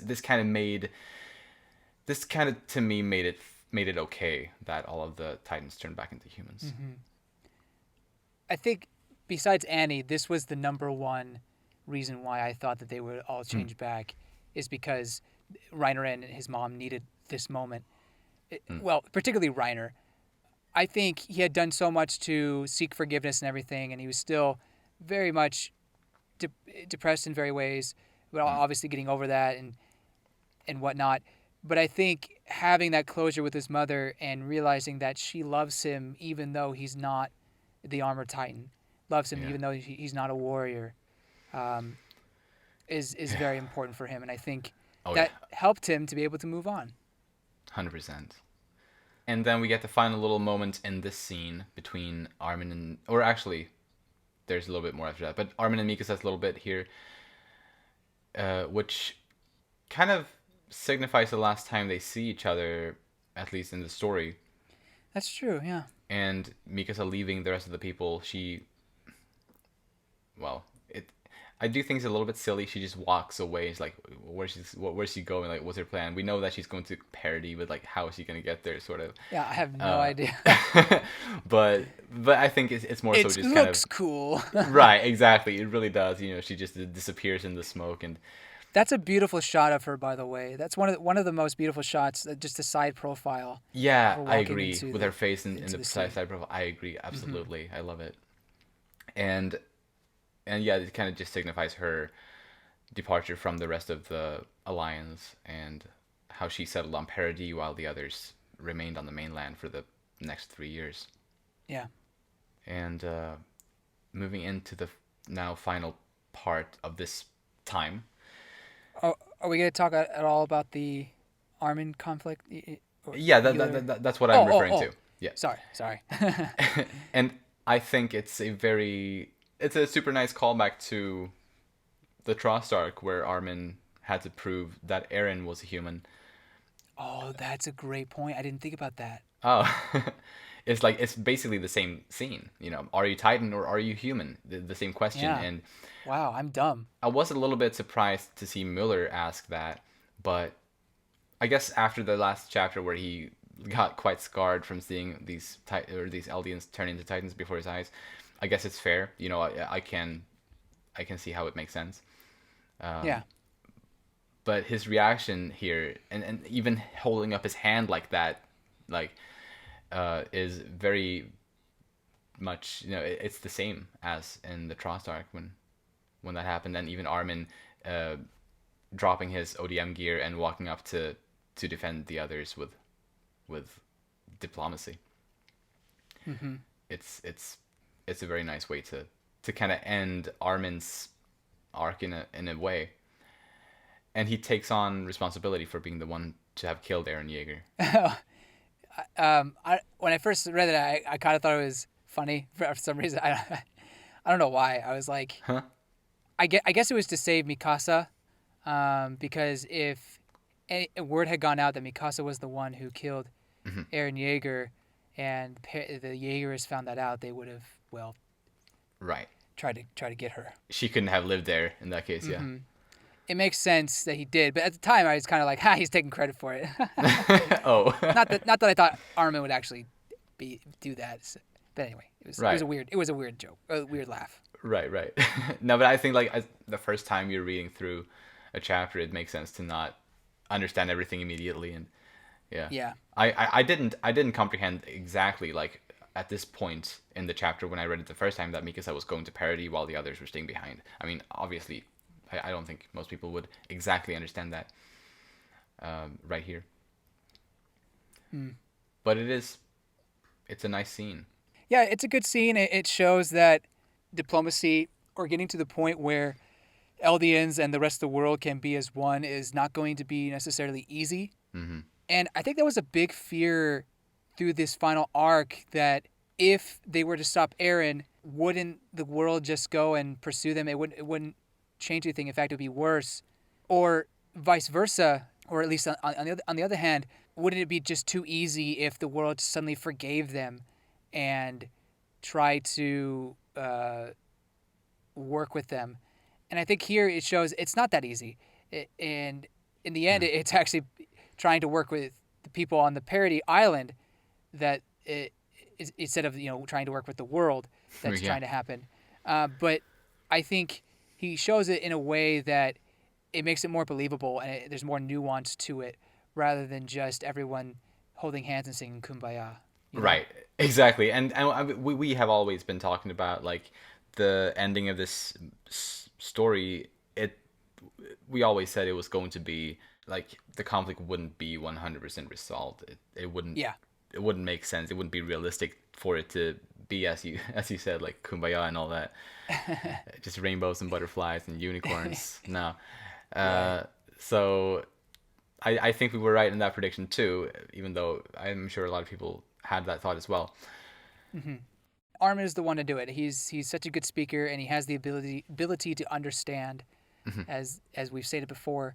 So Armin and I'm sure the rest of the alliance will be able to get the job done. I mean, at the very least, they are able to convince those that are still alive that they are on their side. For the most part, I'm sure there's a fair amount of people who are wary of them, but Mm, I guess that's part of their job as diplomats. But I guess I'm right. getting ahead of myself. Right. No, but I think at this point, at least moving forward from this point and the next 3 years, I do think that the Eldians on the mainland or elsewhere in the world, not counting parody, I do think they are treated better than they were before. At least so I hope. I hope so as well. I imagine that they found refuge. Well, everyone found refuge in a certain place, and because everyone was want for food and shelter, it probably didn't matter who you were at a certain point. There may have been Yeah. a little bit of conflict, or maybe Sure. some doubt, but I think, but 3 years time, I think things can get a little better. Right. And Um, they are literally no different from anybody else anymore. they're Like not. they can take blood tests and there will be no signs of them being subjects of Ymir. So Which I'm so glad that is a thing that they can do. yes. I mean, could you Totally. imagine if they couldn't tell if you were a Titan or not through the blood test? Like it, I don't know. That would just make it more complicated. Much more, yeah, yeah. So I guess moving into the 3 year time skip, the last third or whatever of this chapter. Man, Armin and Historia had a baby. Who knew? Yeah, Who you're looking knew? at the nose of the baby, right? Yeah, it just, for some reason, it looks like Armin's face for some reason. I, At least the I feel like nose. that the nose is definitely an Armin nose, I think. I agree there. But something that I took note of, whose eyebrows do you think that looks like? I'll be honest, it looks like Historia's eyebrows to me. Okay, for some reason, or at least the way I have interpreted or seen things, the way I remember them, Historia in this chapter does have eyebrows similar to the eyebrows of that child, Mm-hmm. but only in this chapter. Usually her eyebrows are more akin to Armin's eyebrows, which is just a bunch of horizontal lines, more or less. Hmm. The eyebrows that this baby has usually is the eyebrows that Eren or Gabby. Gabby, yeah, Eren and Gabby have those types of eyebrows. So it's Gabby's child. I'm kidding. Yeah. No, but like I don't want this to be Eren's child, but it was something that I understand. I got a little bit worried about seeing the eyebrows of this child. But then I also took note that Historia does have eyebrows similar to that in this chapter, both Mm-hmm. sort of here when she's holding the child and also at the end of the chapter where she's standing like in the harbor looking out. Maybe she trimmed them. I don't She know. I yeah, I don't know. But in this chapter, she does have eyebrows that absolutely look like the eyebrows of that child. So with that in mind, I guess it's safer to say, I guess it's not Aaron's child. But I also saw somebody make the observation that the panel right before the panel of Historia holding her daughter is Mikasa holding Aaron's head, Mm-hmm. and that's somehow being symbolism that the child is Aaron's. But I don't know if that's too like digging too deep in. I don't know. So I think it's maybe, and some people may be upset, but I think it's fair to maybe speculate about that. Yeah. It's unclear. This is still one of those moments where I feel like he was a little too unclear about it, and I say that because in the previous chapters he had that kind of loose thread is like, what was this Aaron's child or not, and I understand that some people think that that theory was not founded on anything, but her asking Aaron if she would mind if he had, wait, what did she say? What would you think if I had a child? That was Right. Yeah. Something like that. Yeah. her asking that. I think is good enough, or at least to theorize that what if Aaron did become the father. Now, the problem with that is Aaron clearly had feelings for Mikasa, and to scoff at that and just become the baby daddy of her child is just doesn't make sense to me. Hmm. Um, and I think it would kind of mess up the character and the reveal that we had in this episode for Aaron. But maybe that's my Aaron Mikasa shipper coming out. But I do think the fact that he doesn't say or confirm which way or the other does mean that one, it's not that big of a deal, and two, I think it's much more likely that it is just the farmer coon guy. Right. Yeah. Ultimately, I'm right there with you as well. Hmm. And one last thing I want to say about Historia's child is that she's so cute. Like, it's like, because I mean, we can imagine, obviously this is her third birthday, Hmm. and she was, carried out to the yard in Historia's arms, and she was probably, looking, maybe like looking into Historia's like body to like not like for it to be a surprise, and like she wasn't able to look or supposed to look at whatever they were walking out toward, and then she, in the first panel she's looking up, and she kind of sees that, and then the reaction in the next panel, she's just so happy to see the the birthday cake and uh, all that. It's super cute. yeah, I agree. So this part of the chapter starts a letter that Historia sent to the Alliance, or at least I'm pretty sure that's what it's supposed to be. Although, um, it I do ultimately think that's what it is, but it's also phrased in ways that maybe the Alliance would already know some of these things, Uh huh. like for example, what the day was known as when the battle of heaven and earth. Like they would know that, but that's just more for the reader. But I ultimately do think still that this is what is explained in these couple of pages is the contents of that letter that they were Yeah, reading on the boat. I agree. It kind of like transitions from like story narration to Historia writing letter. It's Hmm. at least the perspective it takes. It's interesting. I think it makes it more confusing than it should be, but whatever. I mean, This is I Isayama.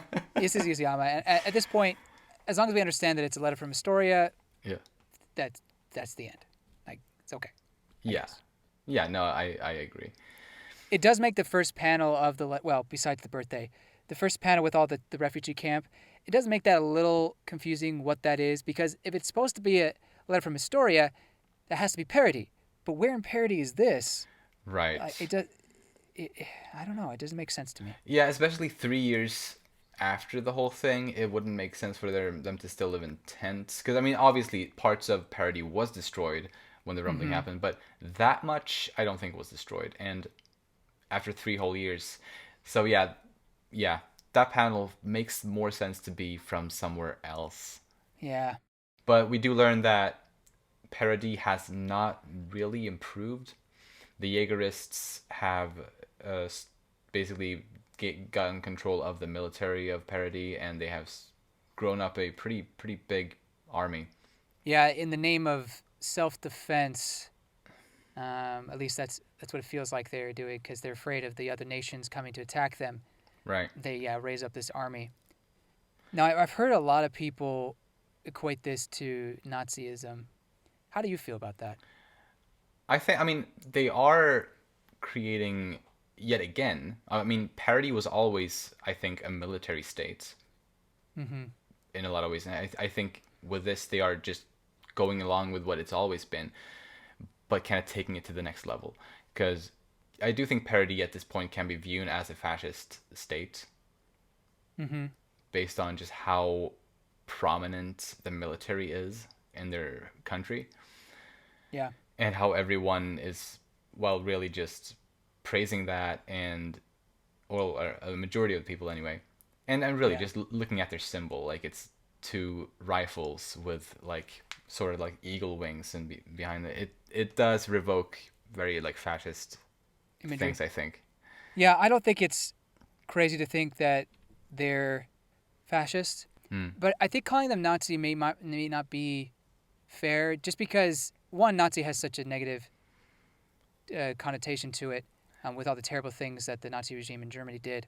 But I'm not promoting fascist states or whatever. What I am right. saying is these people aren't.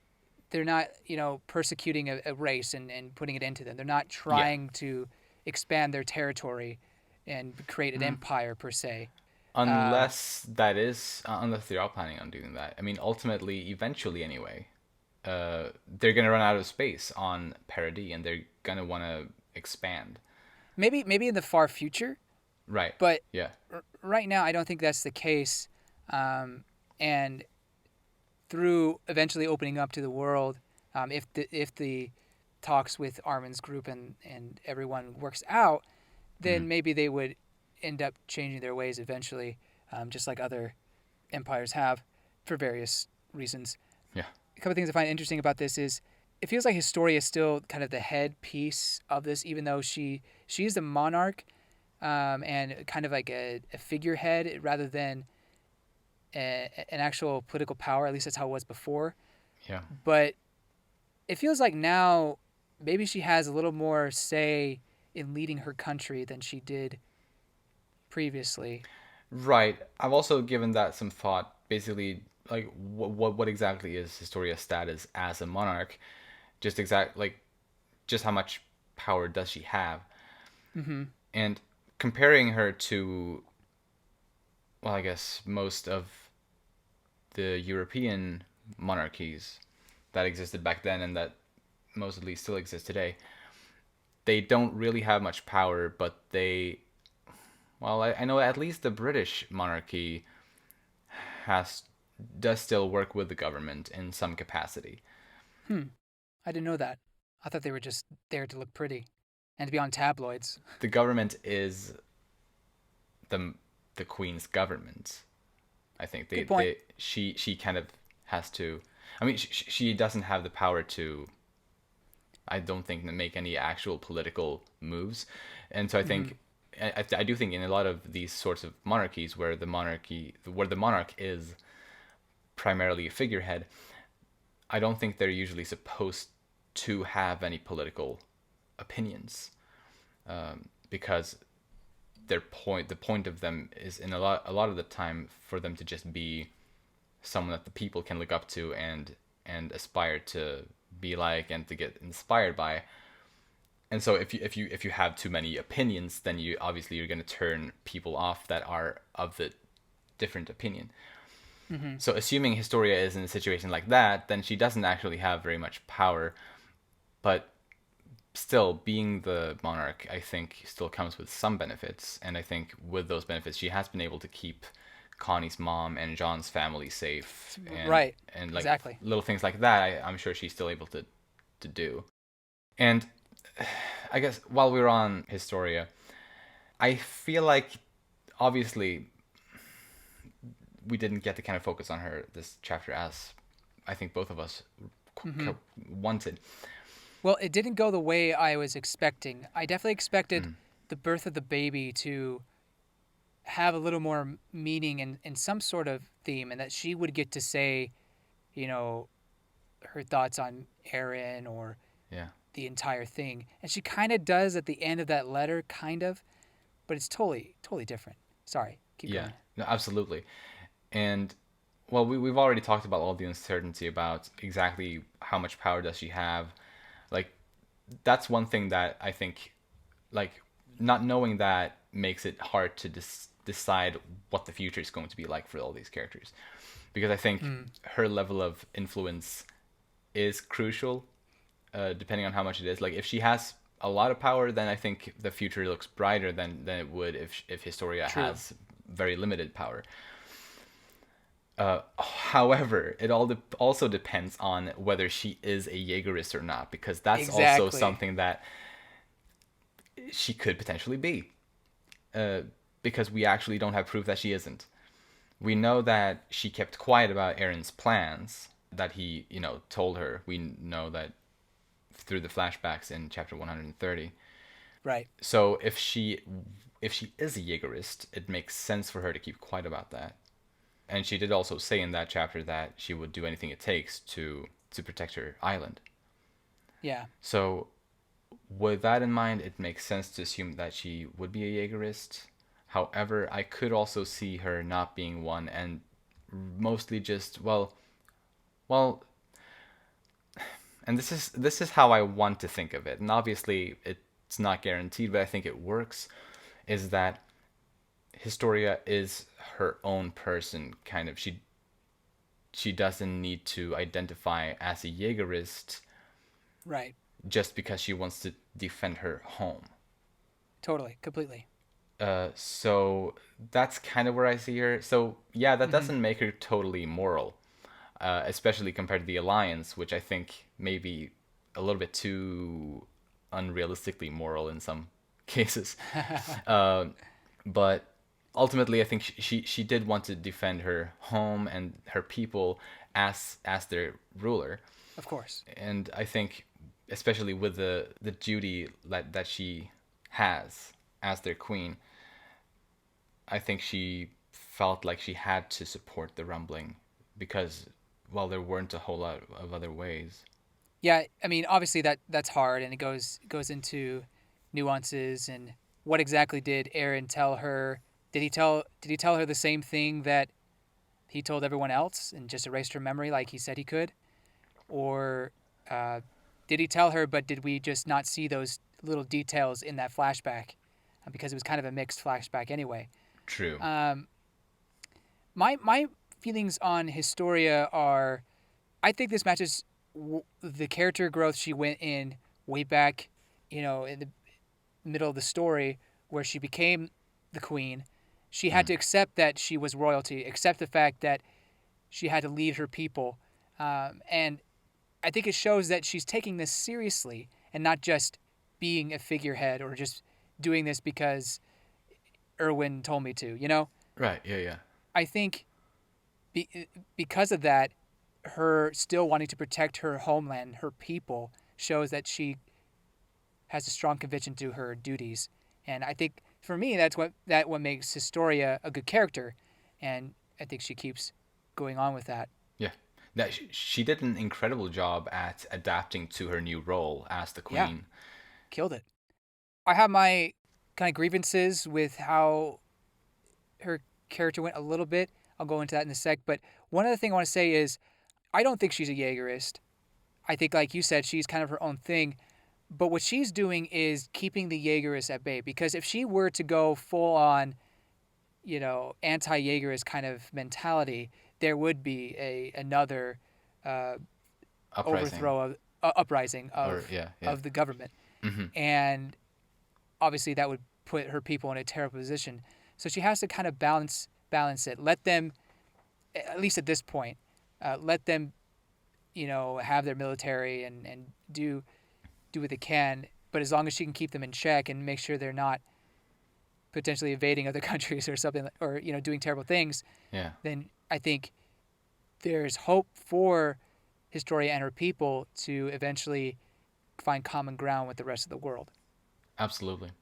So she really is. She's smart in the way she's playing her cards right now. Like, Yes. if assuming she isn't a Jaegerist, obviously the possibility exists that Yeah, she is. it exists. It But exists. I just, I guess neither of us really want to believe that, and I, I wouldn't call this copium. Maybe I'm being biased because I'm me, but Uh huh.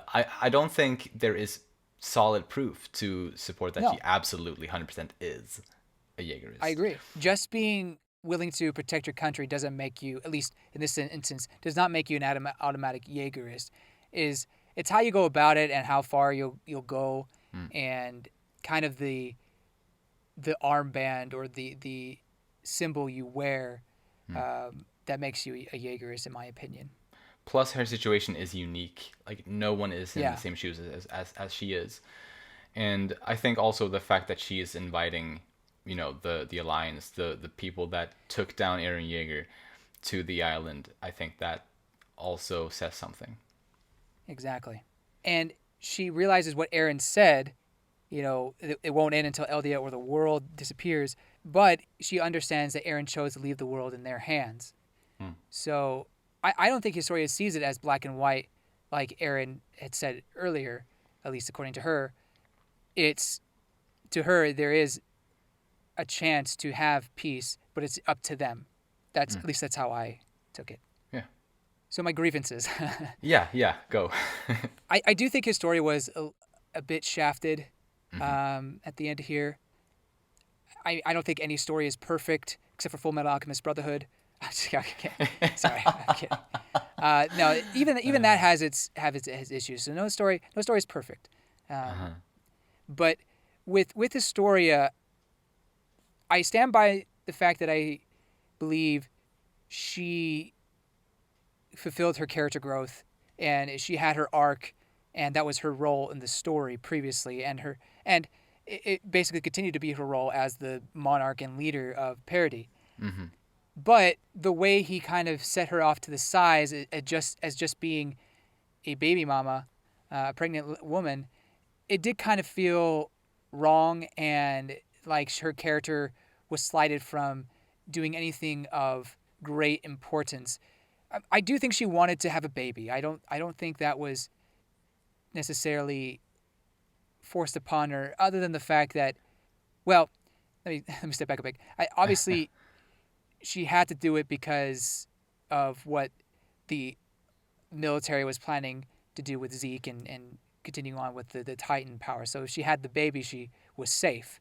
Right. She was postponing her having to, or presumably having to eat Zeke and become the Beast Titan. Right. And it was her, Historia, who had the idea to have a baby, Yes. instead of Aaron being the one to bring it up. Um, so it wasn't necessarily the whole pregnant thing wasn't Aaron trying to protect Historia by suggesting that. It was Historia herself who brought it up. So in that case, I don't think it's a terrible part of her story. I just don't think it was incredibly well executed, and it was kept too much in the dark for no substantial reason, I believe. I agree. Of course, I agree. I mean, I've been wanting a lot of Historia content for a long time, and we never did get the Historia focus in this arc that, Yeah, well, I think we both wanted. We yeah. got chapter 130, and we got this, and that's basically it. Hmm. And while that's not enough for us to be fully satisfied, it is at least enough for us to, I guess, speculate as we have been doing that for the last couple of minutes here about her.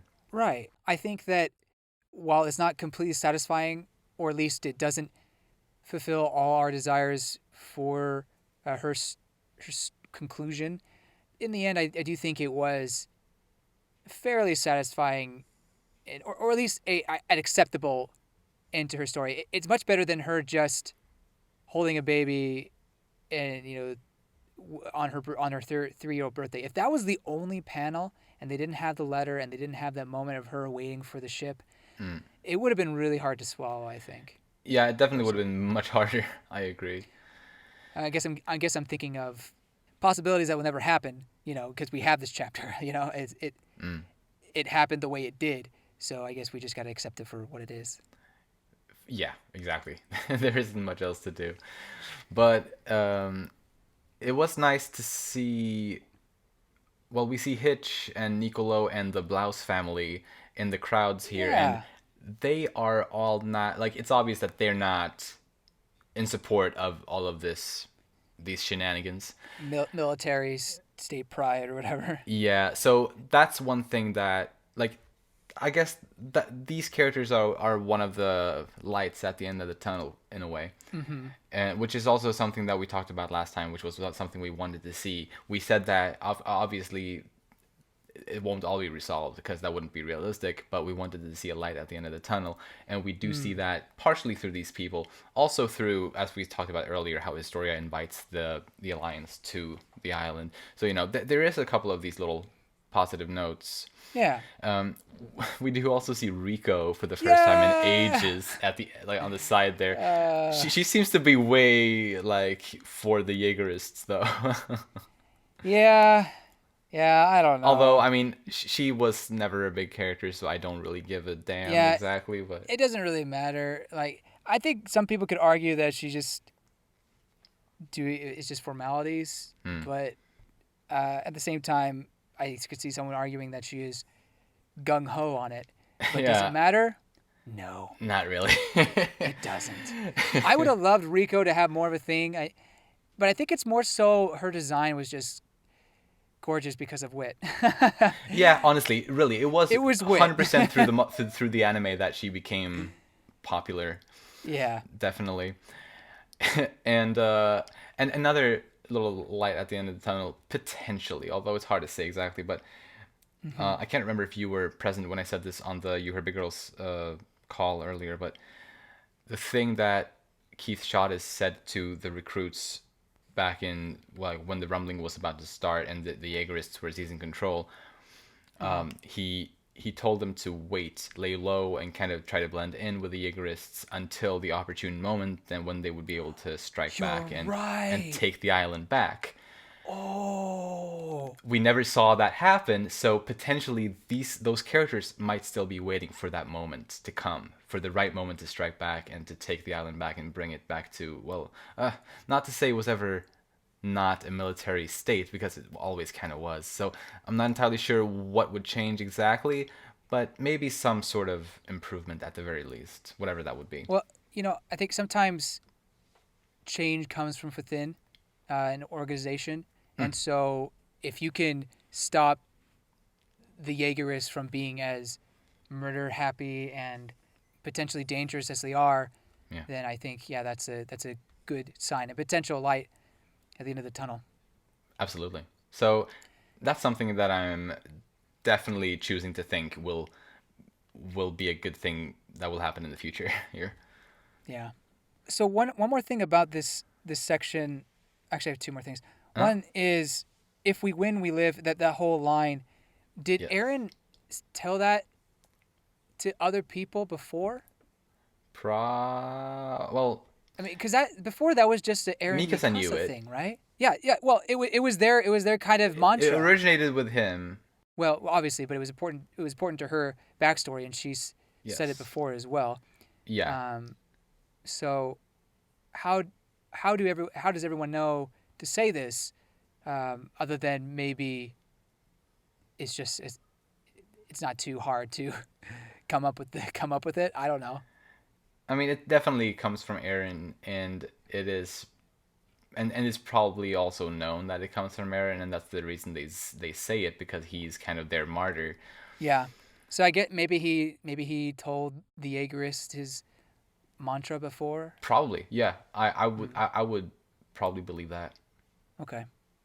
And then behind Historia we see Kiyomi, which I'm glad we got a confirmation that she's still alive. Mm-hmm. I mean, I didn't need anything really from her character. I think she had a beautiful moment with Annie. And Yeah. I think, did she have something with Yelena? I don't think so, actually. But No. anyway, but speaking of the Yelena, we don't ever see her anywhere. Yeah. And the last time we saw her was on a dinghy or on a boat with Kiyomi. Uh-huh. So, what happened to her? I mean, would the Jaegerists welcome her with open arms, or they would just be like, "Aha, no, she was a Zeke fan," and try to kill her, or did she just die from her injuries? I don't know. Yeah, like I don't think she would die from her injuries because her injuries were. I mean, She was very sick. wasn't she It, only injured by Magath? He just beat her up I mean, she broke it. She broke a bone, and the bone got infected. because Magath beat Which her. yeah, yeah. Oh, okay. If I recall, maybe I'm misremembering this completely, but I'm pretty sure that's what happened. I can't remember. Maybe it was. 128 or something like that. Yeah, I think you're right. I think he did go pretty far with that. Yeah, and I think that those were all of her injuries. Like she didn't get any injuries from elsewhere. But still, having an infection like that can be fatal. That's fair. Although I imagine if Hizuru was still intact, if they got there, we don't obviously know. Maybe they returned to Where they parody. went. I Yeah, thought I had stated that maybe they were going to parody, but I think you said, "Oh, that doesn't seem like a very safe place to go with the Jaegerists." But I was yeah. I mean, that's got to be the only place they could go with the rumbling still going on. Well, Is what I was thinking. I imagine the possibility would be for them to have returned to Odiha? Odiha. Yeah, that's I was looking for that name in my head. Yeah, Odiha because potentially when they if they were able to get back there, which first of all would have probably one of the closer it would have been Yeah, one of the closer true, destinations, and true. potentially when they got back there, the rumbling would have already passed by. Maybe. So sure, everything would be destroyed, but there wouldn't be any colossal titans or wall titans there. Yeah, Maybe. yeah, I don't know what else to say about Yelena and that kind of stuff. But it is nice to see Kiyomi, on parody and that they seem to have a good relation, even though yeah. Yelena was technically part of the alliance. Oh, sorry, Kiyomi. Kiyomi. Yeah, I meant Kiyomi. Yeah, Yeah, right. Kiyomi, she was fighting with the alliance, but she does seem to be in good hands on parody right now. So I guess that's another one of those positive little things. Yeah. So I guess my biggest reason for bringing Yelena up is I felt like that is another character where I didn't. I mean, his story is one thing, but Yelena didn't need to have a final finale thing for her because she was not a main character in that sense, or at least part of the Yeah. secondary cast. But it would have been nice to see what she's doing now, or where, at least, what's going on with her life after Zeke. Um, you know, Hmm. I don't know. It feels like that was just one slight disappointment I had. Um, Not that Yelena was ever my favorite character or anything. Just it would be nice to know what Hey, went on with her. if Historia doesn't get that treatment, then Yelena ain't getting it either. Hey, I'm there with you. But I mean, look, we saw Oyankopon, A little bit, yeah. chilling I a mean, little bit. two Why panels. couldn't we get that for Yelena? You know? Fair. Uh, but yeah, I guess moving into the second to last little bit here on the boat. I am fascinated to hear what you think about this. First of all, I think they're all gorgeous and handsome. They're looking fine. I love especially Peak's new hairstyle with Oh that, like, yes. she's beautiful. I mean, she always is, but you know. Especially now. and Reiner has shaved his beard again. He's more, clean sort of again. He's probably feeling better. I mean, I imagine he is. Oh, he totally is. He's back to like just gushing over Historia the way he used to do. He never did that in the Marley arc, but No. now he's probably in a better place, mentally, and he's able to be a little bit of a goofball again, Right. which I really like because he is. He was back Right. in the Trost arc. He was joking about, oh, you don't know the other weak spot of the Titans. It's up their assholes. It's like, Right. it's so fun. He's a funny guy, so I'm so happy to see him kind of embrace that side of himself again. It makes me so happy, like incredibly happy. Thank you. I thought it was. I mean, one, it's a funny line. It is kind of creepy, in the sense that, like, he's siffing but it's a joke, and Yeah, it's right. it's him being a goofball, and I don't. It's not out of character for him, especially since he's gone through the progression and he's been able to forgive himself after seeking forgiveness from the others and then getting that closure with his mom. Yeah. If you're a Reiner fan, I think you got to be pretty excited for how it turned out for him. I mean, sure he didn't have his Helos moment, but I'm fine with that. I think he's alive, in a good place mentally, Hmm. and still doing good in the world. And he's, like I said, he's alive. He's not going to die in a couple years or so. Exactly. You know, like the Titan power's gone. And This is exactly what I wanted. Like, or well, I guess ideally I would have wanted maybe a little bit more focus on Ryan, or Sure. a little bit more, Sure. more of a to tie it all up a little bit more thoroughly. Although ultimately, where he ended up here and where he is at right now is exactly where I wish for him to be. You know, with him being able to live a long life and also having the outlook on life that is more positive than it was in the Marley arc. And yeah, I am just super happy for my boy Reiner right now. Yeah, man. I've said this before, but Reiner, ever since rereading that Marley arc, is really shut up in my list, and I'm happy that for him as well. Awesome. I think when I first watched the anime, I don't think I would have really cared too much for him, but I think as the story has gone forward, Isayama has done a great job of making him a character that's likable and fascinating to follow and cheer for. Yeah, glad to hear it. Yeah, and Jean claims that he's making himself look good for the schoolgirls when they look in the history textbooks, which is pretty funny. Although I also had the speculation that maybe he's just making himself look good in order because he's about to meet Mikasa now again for the first time in 3 years. But I don't know.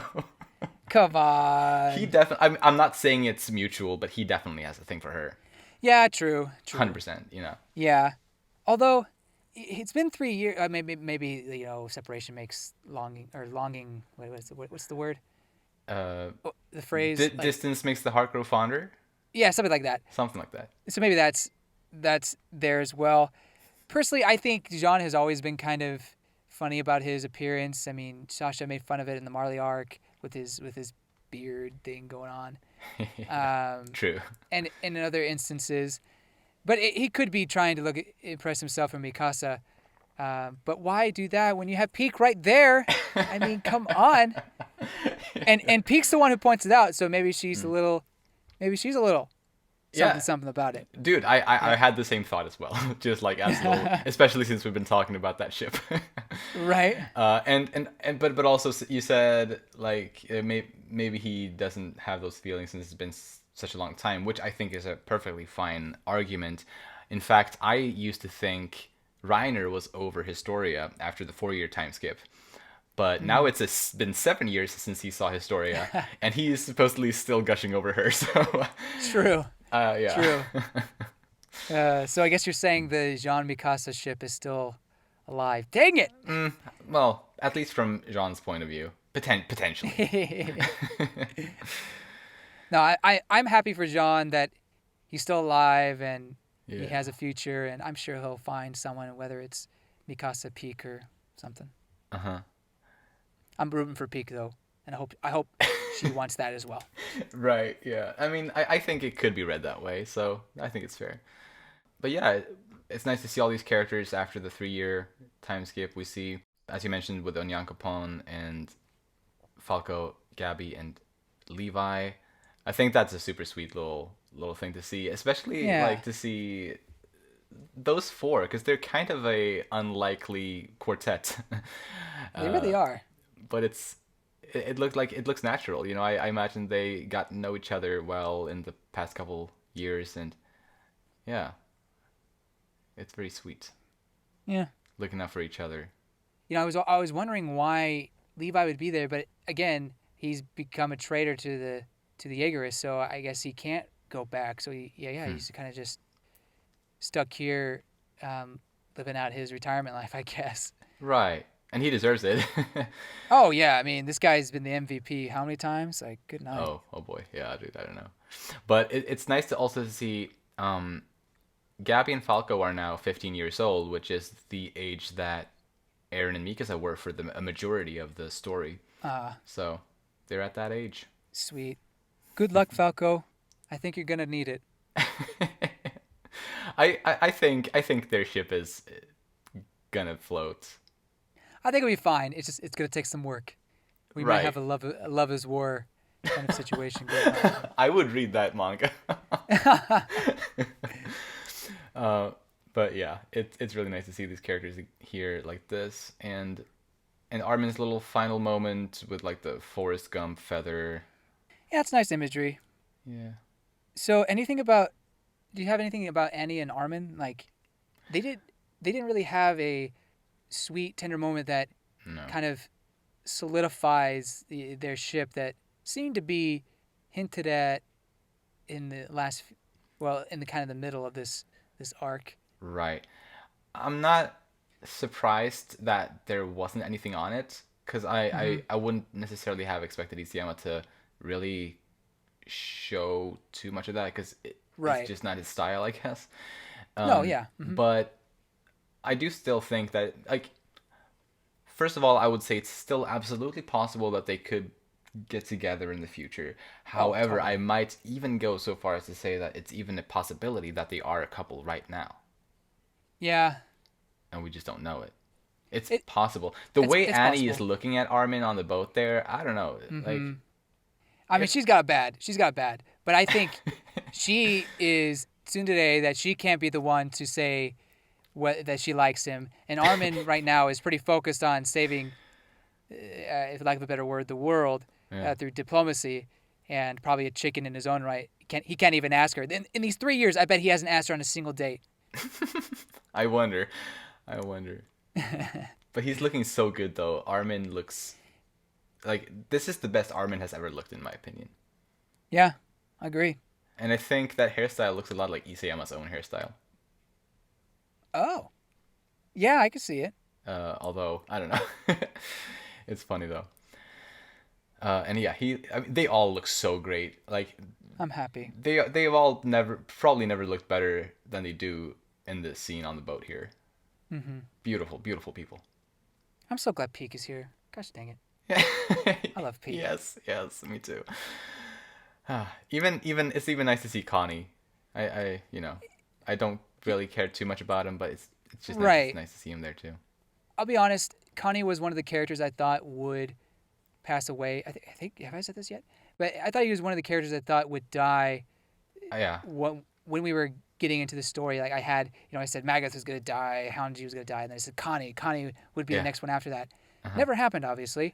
right. Um, but rereading this last arc and that whole moment with him almost feeding Falco to his mom and just understanding his character a little more, I've grown an appreciation for him.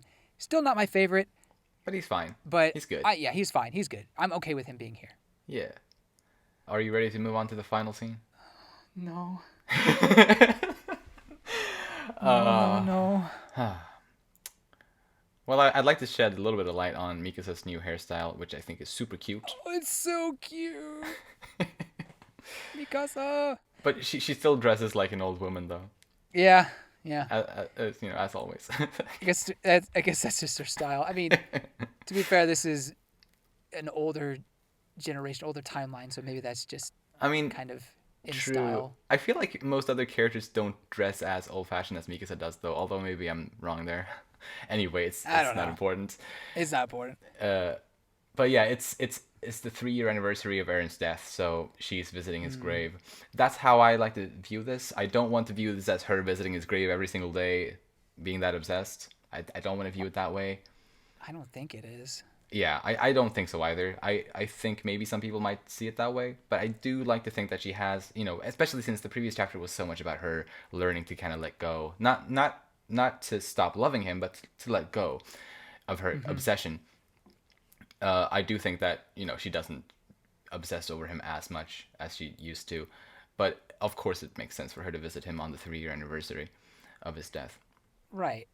She still loves him. And something I want to say is I think a woman can be at least in a story like this, I think they can be strong and independent, but still have incredibly strong feelings for a person and almost kind of rely on them for emotional support. Just like a guy can be strong and independent, but still rely on their partner, Yeah, um, for emotional support.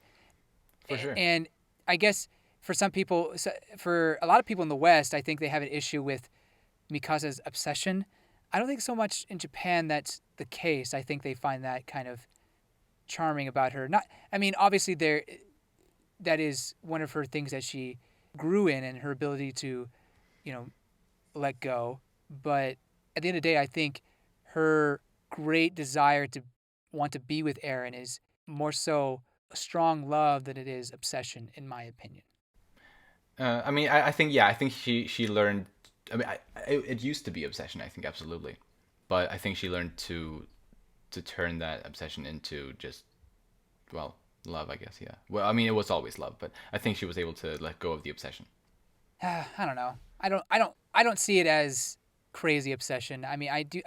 To be fair, like she was. I mean, she was very much concerned all the time about Aaron. Um, Yeah. and I think there was a bit of trauma there with her family and stuff like that. So I guess, yeah, I guess I could see there being a bit of obsession, but I don't think it was. I think it's as bad as some people like to make it out to be, like almost she's imprisoned by Aaron in some way. Yeah, I mean, at least not anymore. We might disagree on the earlier Yeah, we Mikasa. might disagree there, but that's okay. I Yeah, I'm yeah, okay with that. right. Ah, man, you really feel for her how much she loved him. Oh man, it. Yeah, as I was reading this, I was getting really emotional and I understand. I know how much you like crying. Mikasa, so I completely Yeah. understand. And I guess Aaron was reborn into a seagull or I don't think it's like reincarnated. that. No, no, I don't think so either. But it does. It's a fun Well, meme. It's a fun meme. Not gonna lie. right, and it's one of those moments that it can happen in real life too, where it's like you see an animal do something maybe slightly unexpected, and you're like, oh, that's like my dead grandfather who's looking out for me Mm. from beyond the grave, like little things like that. I don't actually believe in those things, but I know, I mean, Some I'm people sure do. some people do. Some people kind of half believe in that kind of stuff, which Yeah. totally fair. And I imagine that that's one of those little things. It's just maybe she doesn't put like 100% like complete stock in it, but it's one of those moments that you can't help but be a little bit emotional, and just especially since you're thinking about him in the moment, Hmm. and yeah. So going back to their the scene with Levi and the Survey Corps Hmm. and Sasha, I think so. Yeah, Path is interesting, and there's probably Path shenanigans there too. Now, if Path is still around, this kind of helps what I'm thinking. But if it's not, then maybe it does confirm that there is some sort of afterlife in a way beyond that. Mm. And it's that I feel like Aaron's consciousness is still in nature, and that can be through paths. I think. I mean, I I think it was I think it's been implied that the birds have been connected to Ymir in Hmm. some way. So I think while the curse of the Titans and everything has been decimated, it's possible that their consciousness still is watching over everybody, and that's why I Yeah. think the bird would have done that. Not because he's reincarnated into a bird, but just Yeah. because he's able to influence the bird. Yeah. I mean If that that makes that's sense. that's a possibility. Yeah. I mean, it's still like far fetched, but Right. I mean, hey, the Pokemon Farfetch'd is a bird. uh, Anyway, yeah. If Paths isn't destroyed, then yes. I think it's a decent possibility. But as with so many things in this chapter, there's so much we don't yeah, actually know about it. it's a bit open ended. Right. I mean, yeah, this whole story ended off very open ended.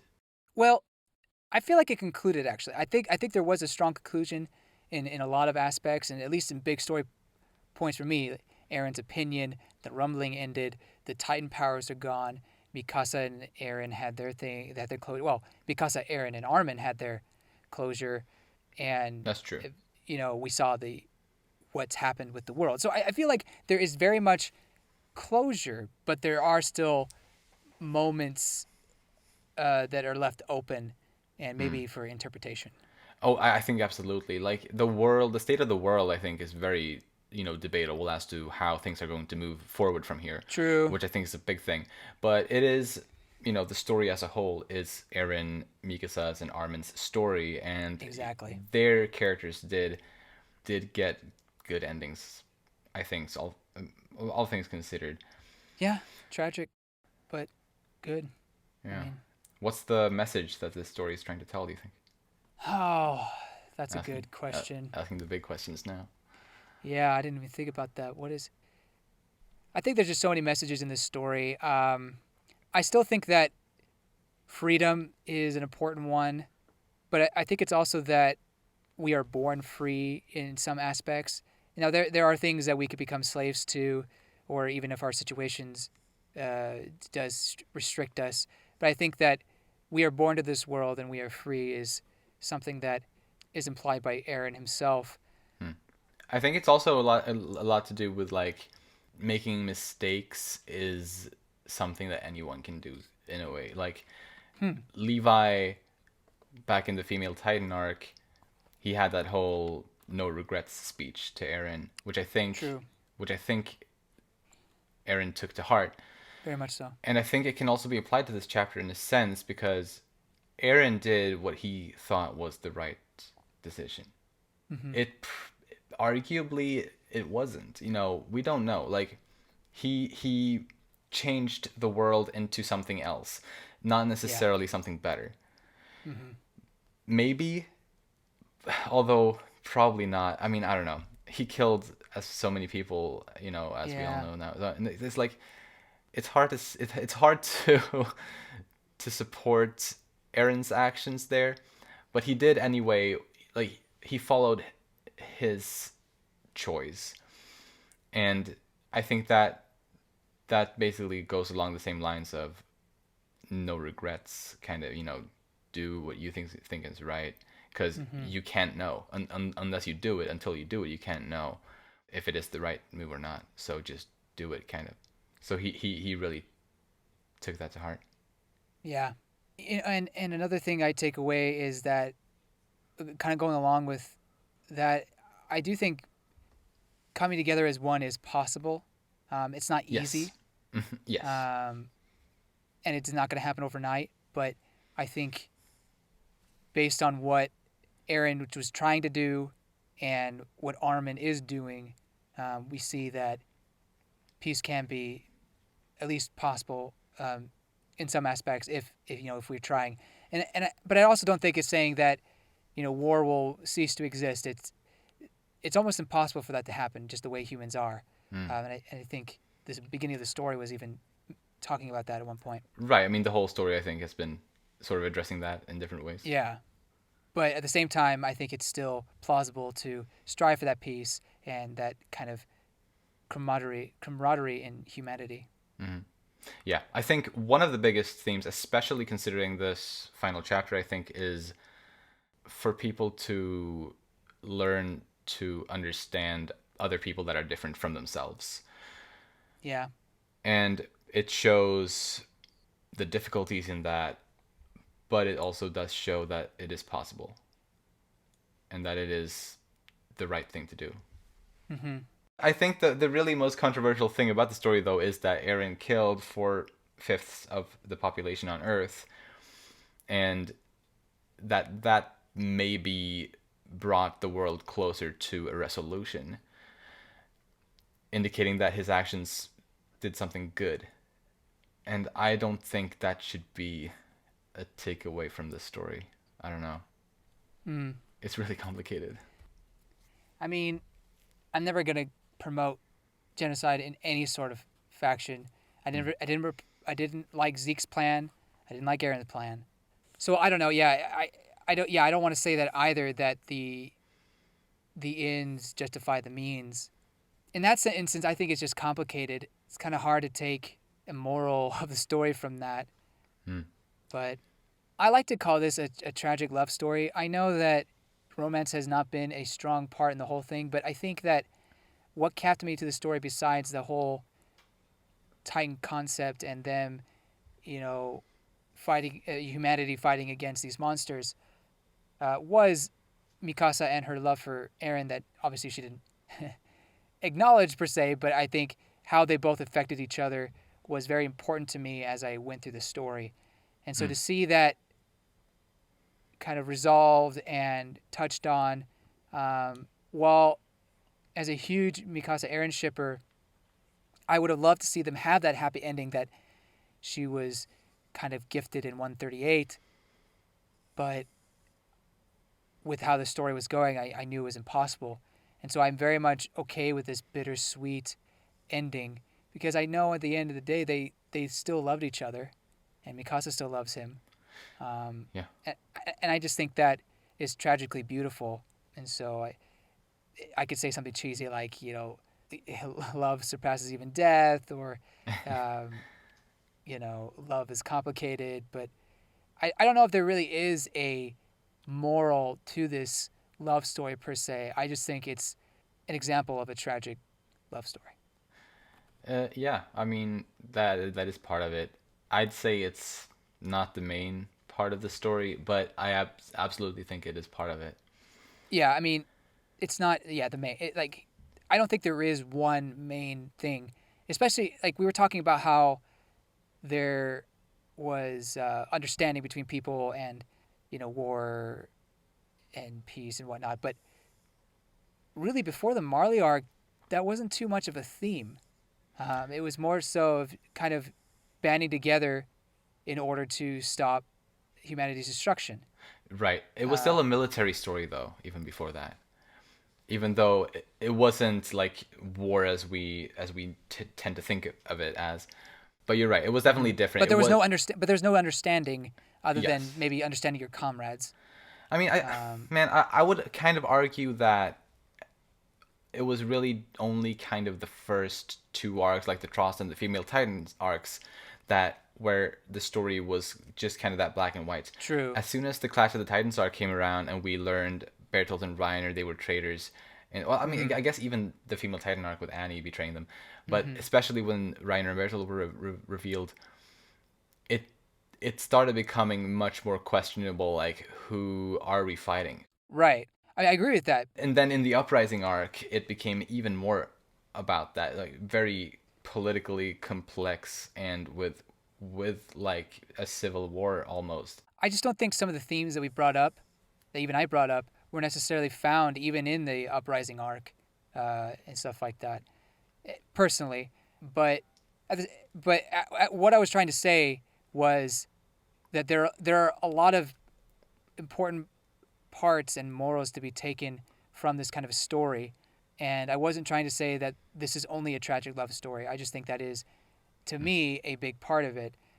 Just like Right. how fighting, you know, humanity and freedom and understanding each other, all those are big themes that I take from the story as well. For sure. But I do think regarding the Clash of the Titans arc and the Uprising arc, a theme that I mentioned earlier that I think started becoming prominent back in those arcs was being able to understand people that are different from you. Because I think that that's very much in different ways what those are about. I mean, Reiner and Bertold coming from a completely different place and having a completely different outlook on the situation and knowing a lot of different things that the other characters don't know, obviously deals with that. And then in the Uprising arc, they're fighting people that really just have different political views than they do, and they fail to understand each other then. But I think at the end of the story, well, at least the Alliance, they were able to understand each other, the Warriors and the 104th, and they were able to bring some kind of harmony there, which would hopefully, like that example, would help bring peace in the world in some capacity going forward. So. So, one question I have for you is based on what you said last chapter, and it hurt me. Oh. So, I want to ask you again. Do you think that the Mikasa Eren ship is sunk? Not anymore. No. I was. Thank you. No. Thank you. Last chapter. It's my OTP. Yes, and I can absolutely agree with you there now. I did Thank you. not a month ago I did not. I mean, 2 days ago I did not. Yeah, right. But but no, I do, and it I ended up liking it far more than I thought I would. I'm glad. That's good. It was really nice to see that Erin had the same kind of obsession with Mikasa that she does with him, or that she did at Mm. least with him. But he just did a better job hiding that. But yeah, I personally really liked that, and it made sense with everything ultimately, I think. Yeah. Yeah, it reaffirmed my feelings. Like I've said before, the the beginning of the story, you really don't see too much of it. I think it was definitely more so that they were kind of childhood friends, and uh, maybe he didn't see her in that way. But maybe Mm, from chapter 50 on, they, they that's kind of when it started. Potentially, he started having those feelings because we do have that panel mm, in this chapter from chapter 50 yeah, um, that he thinks back on. that's definitely a big moment in that and on that front. Right. So I think from there it kind of grew, and then obviously chapter 123 really made me believe that it was real. Yeah, Um, and looking back at that now, I 100% also view that the same way you do. Yeah. Great. One last theme or kind of message with the story that I also wanted to bring up is Okay. that this is an anti-war story, Oh and yes. I Yeah. think Oh, I don't think duh. it's Why did I even say that? Yeah. Totally. I think that that might be especially from the Marley arc on. Uh huh. But well, actually, I'd say probably from the Uprising arc on, maybe even. But especially from the Marley arc on, has been very Hmm. prominent throughout, and even into the very last chapter here. Yeah. The way it portrays war has always been in a negative light. How it's affected the characters in such awful ways, Hmm. and seeing even how Isayama, in a lot of the time, how he draws the characters that kind of promote war, he draws them really ugly, almost like they look almost like devils in some Hmm. instances. So it's obvious that he. I think it's rather clear that this is an anti-war story. Except for Willie Tybur. I mean, whoo, that guy. That guy. Man, he was good looking no matter what he said. That's true. Yeah, that's true. Man, But no, he I agree with you. but yeah, no, but Willie Tybur is a special case. Uh, Yeah. I mean, he was an actual character like these other, Yeah. and he also had depth to him that Of course. we could see where he was coming from and all that. But overall, I think Isayama has done a decent job at writing an anti-war story. For those who misinterpret it as a pro-war story, I just feel sorry for those people because I know. I just yeah, I don't know, man. I don't know what to say about You've. that. I think people have some issues and they really need to think more about what's important in their lives. Mm-hmm. It's not your country, it's not your possessions. It's who you are as a person, your humanity, and the family bonds you create. I think those are the important things, Mm-hmm. not some bloodshed gore fest that Right. you adore. Like, Yeah. get over yourself. Come on. Yeah, and I think this story does ultimately, even though sometimes it's expressed a little bit clumsily, but ultimately I do think Mm-hmm. this story does a pretty good job at portraying what is important in life. Right. I mean that was one of the reasons why ultimately I didn't mind that all of the pure titans came back to life or that they returned back into humans because of the moment with Reiner and his mother. That was one of those little moments that uh, Yeah. that I made it worth it for me. Yeah. For It- sure. For mm. sure. So yeah. Any final thoughts? I mean, we're gonna we actually have a little bit, a few announcements here at the end. But do you have anything more on the chapter specifically? Yes. Well, it's more about the future. So Hmm. at the very end of this thing, they thank the readers for reading and talk about the journey, and that was great Yeah. to see. And I, I wanted to say my own thanks to Hajime Isayama for creating this incredible story, this incredible journey, and these characters that we adore and love, and all this chance to theorize and talk. It's been an amazing journey. Yeah. I'm really conflicted with it ending. It's kind of like a part of my daily or monthly routine is gone. And I mean, Yeah. we'll talk about it in a sec, but it's hard. It's like saying goodbye to someone. And while I was pretty satisfied with how, well, or at least satisfied with how the ended, I'm sad, and it's just kind of hard to fathom it being gone. But I understand, all good things must come to an end, Hmm. and I appreciate what Isayama has done, and he doesn't deserve any of the flack that he's getting right now, I think. Nah. No. No, I agree. One other thing about that it says our battle is only getting started. What Yes. the freak does that mean?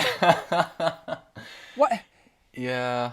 You make it so definite, and then at the very end, you're just like, oh, but our battle is just beginning. What? Yeah. I wonder if that's just like a funny little tagline, or if it actually has some kind of meaning. Is he gonna write a sequel series to Attack on Titan? I I don't know. I mean, this is the editorial department. So are they True. gonna have? That's true. Are they gonna help out with other stuff like, some side content to go along with this story? Hmm. There is a live stream on the 14th by the magazine, Right. Yeah. so potentially there could be something there that they announce, but I guess we'll see. Yeah, it's very exciting. I mean, part of me just kind of wishes it's gonna be over for good, but another part of me is like, oh, more Attack on Titan content, please give me. I think I want the main story to be done. It finished good in my opinion, and I'm ready to. Well, I say I'm ready to move on, but I was just 2 seconds ago. I was really emotional, so maybe I'm not ready to move on. But I think it'd be nice if they were to have a kind of aftermath encyclopedia, like what happened to these characters. Maybe those would be just interview questions from Isayama, or he goes to a convention and answers fan mail or something like that. Yeah. I don't know, but it would be Right. cool to see what happens after the fact, just in a maybe just some side content. Absolutely. And hey, we still have the anime. There's still Of course, of five and a course. half volumes of the manga to be adapted into the anime. So Yeah. looking forward to that at the beginning of next year. Yep. Yep. It's gonna be great. I can't Yeah. wait. Uh, And a little bit about the future of Titan Tea Time, since, well, the manga is over now, and, well, what are we going to talk about if there are no more volumes coming out? Well, James and I haven't had enough of Attack on Titan. no. So we are going to keep Titan Tea Time running, and we have planned out several topics that we're going to be talking about. We're going to keep the podcast going monthly, just the way it has been, and we're going to talk about different Attack on Titan related topics in each of the next couple of episodes that we have planned out. Next month we are going to have the You Hear Big Girls guest on our show, so it's going to be the first guest episode ever on Titan Tea Time, and we are going to talk about kind of just our time with the series as a whole, and sort of also talk a little bit about our podcast, what it's been like to run the podcast the way we've done, and I guess just in general, it's going to be a pretty open discussion Hmm. about Attack on Titan in general, and about the podcast and the fandom, and just anything that comes to mind regarding that, I think. I'm excited for it. It's gonna be pretty chill. I like Yeah, it. yeah, it should be fun, very fun. But after that, we're gonna keep on going monthly, and I imagine potentially we could go on for maybe up to a year and a half from now. Hmm. At least we have topics planned out at least for that amount of time. So obviously we don't know exactly, but it could potentially go on for a while longer for those who haven't had enough of Attack on Titan content, who want to listen to us geek out about this some more. Yeah. So there's that. If you need to, cope a little bit, we're here for Exactly. you. We're trying to cope too. Yes, absolutely. And we might need a year and a half to do that. And also, I don't know where you're listening to this. If you're listening to this on YouTube, it's on the Umami Manga YouTube channel, where we also upload several other things. If you're listening to this on our podcast app, or on the podcast apps, then you probably maybe don't know that we also talk about other manga series under the name Umami Manga, which you can find on the same all of the same podcast apps as Titan Teatime. James and I have been covering Kaguya-sama Love is War, volume by volume, so we've really been going in depth on that series, talking about everything there is to talk about pretty much. And I have been covering Fruits Basket, a shoujo manga with a guy named Patrick on that as well. And a little bit of a teaser. Come June, James and I are going to start talking also about the To Your Eternity manga on Umami Manga. If anyone's interested in that, the anime has, or is starting in just a few days. So, but yeah, it's going to be James's first read through of that, and I have read the first 12 volumes, but I have stopped reading, so I will not be spoiled once we get up to volume 12. Basically, have paused my reading there. But anyway, so basically, if you want to listen to us talk more about other manga series, then check out Umami Manga. We're having a lot of fun there, and I'm sure it's going to grow into something bigger as well. So thank you for following along our journey through the Attack on Titan manga on Titan Teatime. Yeah, for real. I mean, when we started this, I didn't think we would. I don't know. I mean, I was confident we would try to get through it, but honestly, when we started this, we thought it was going to be 7 chapters, maybe 11 more chapters. Yes. Not the 20-something chapters it turned out to be. Yeah. I think exactly 20, actually. 21 chapters, I think we have covered. Oh, 21 chapters. Oh, okay. But I'm incredibly happy to be on this ride. I mean, oh gosh, looking back at the first episode, I listened to a bit. Oh, but it's so bad, guys. Like, my mic audio is all over the place. Not because of Petter's editing, but because I keep moving around and anyway. So if you listen to that and you're like, wow, I can't wait to hear more of these guys. Thank you. Thank you so much. I wouldn't have. I'm just kidding. Right. Been ages since I listened back to that. We've come a long way, and I love our theories. I love our talking, and it's sad to not have that theorizing as much anymore. But I'm excited to keep going, and I hope you'll be there with us. Yeah, for sure. As I said, like we will be speculating about other manga series on Umami Manga, and we will talk about Attack on Titan a bunch more. Obviously, even though it's over, but we will keep up that. And yeah, I just want to also say something that I'm really grateful for. Well, Hajime Isayama, Attack on Titan, and our podcast having started. This is really how we have become friends, you and I. That's true. Like, we knew each other before we started this, but I feel like we have really gotten to know each other more for real, kind of, since we started doing this. And I am very grateful for that. I've had a blast, reading through these volumes together, talking about them together, and, well, other things too. But yeah, it's been great. Yeah, likewise. I mean, I think this has been, like I was saying before, a highlight of my month, not just this chapter, but this podcast discussion. Mm-hmm. And I really enjoy doing this with you. And yeah, I mean, this is the start of a long friendship, I think. So I think so, absolutely. So here's to another... well, we've been doing this for less than 2 years, but here's to another bunch of years. Let's go. Yes. I have to ask before we sign off. Uh-huh. How would you rank this chapter? Ooh. I know that's tough. Let me say mine. Yes. Let me say mine. Mm-hmm.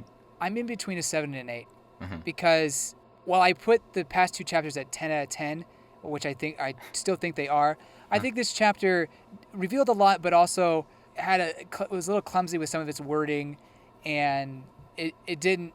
It delivered, but it didn't like blow me away in some aspects. Yeah. So I think it's in between a 7 and 8. I think I give it a 7 if I had to choose between the two, but I still think overall this is a amazing story, an amazing manga, and who knows, it may go down as my favorite. I have to think about it. I really do, because that's Full Metal Alchemist. Kaguya-sama is up there. Konosuba. Nice. Nice. There's other stories I really appreciate, but this one is special. It's unique. Oh yeah. Oh, absolutely. This was my gateway into manga, and so just because of that, it's always going to be special to me in a sense. And it was my favorite series, or my favorite fictional work in general, for many years, up until last fall when Kaguya-sama Love is War usurped it. But this chapter specifically, I might be a point below you, somewhere between a 6 and a 7, which is still not bad in my mind. but yeah, the story as a whole will always have a very special place in my heart. I do think, 10 out of 10 for the entire story, just as one thing. I can agree with that. I can agree with I that. love it. I mean, if I didn't feel this strongly about this manga, I wouldn't want to keep doing this podcast, But Yeah, I I mean, do feel. I've been thinking about dropping it after 139. I don't know. Yeah. Yep. Wow, that's such an original joke. Ha ha ha. Yeah. Hey, at least we laugh at ourselves first. So. I'm always laughing at myself. Right. Yeah, actually, I love how you do that on Intensity. By the way, check out James on Intensity on YouTube.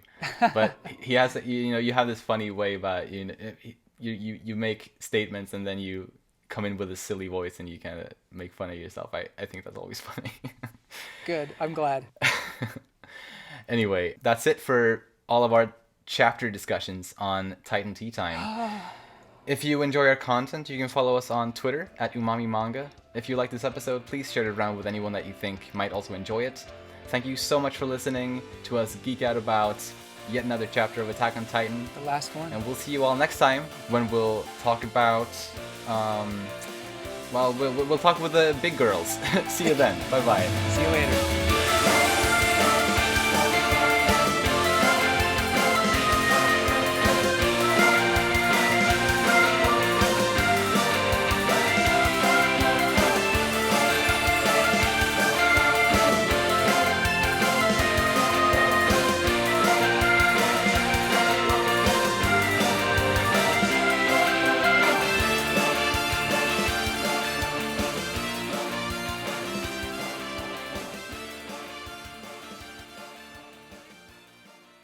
Maybe that's how Mikasa got the parody, because she met up with Kiyomi at Oriha eventually. Oof. Yeah, that would be a long travel probably.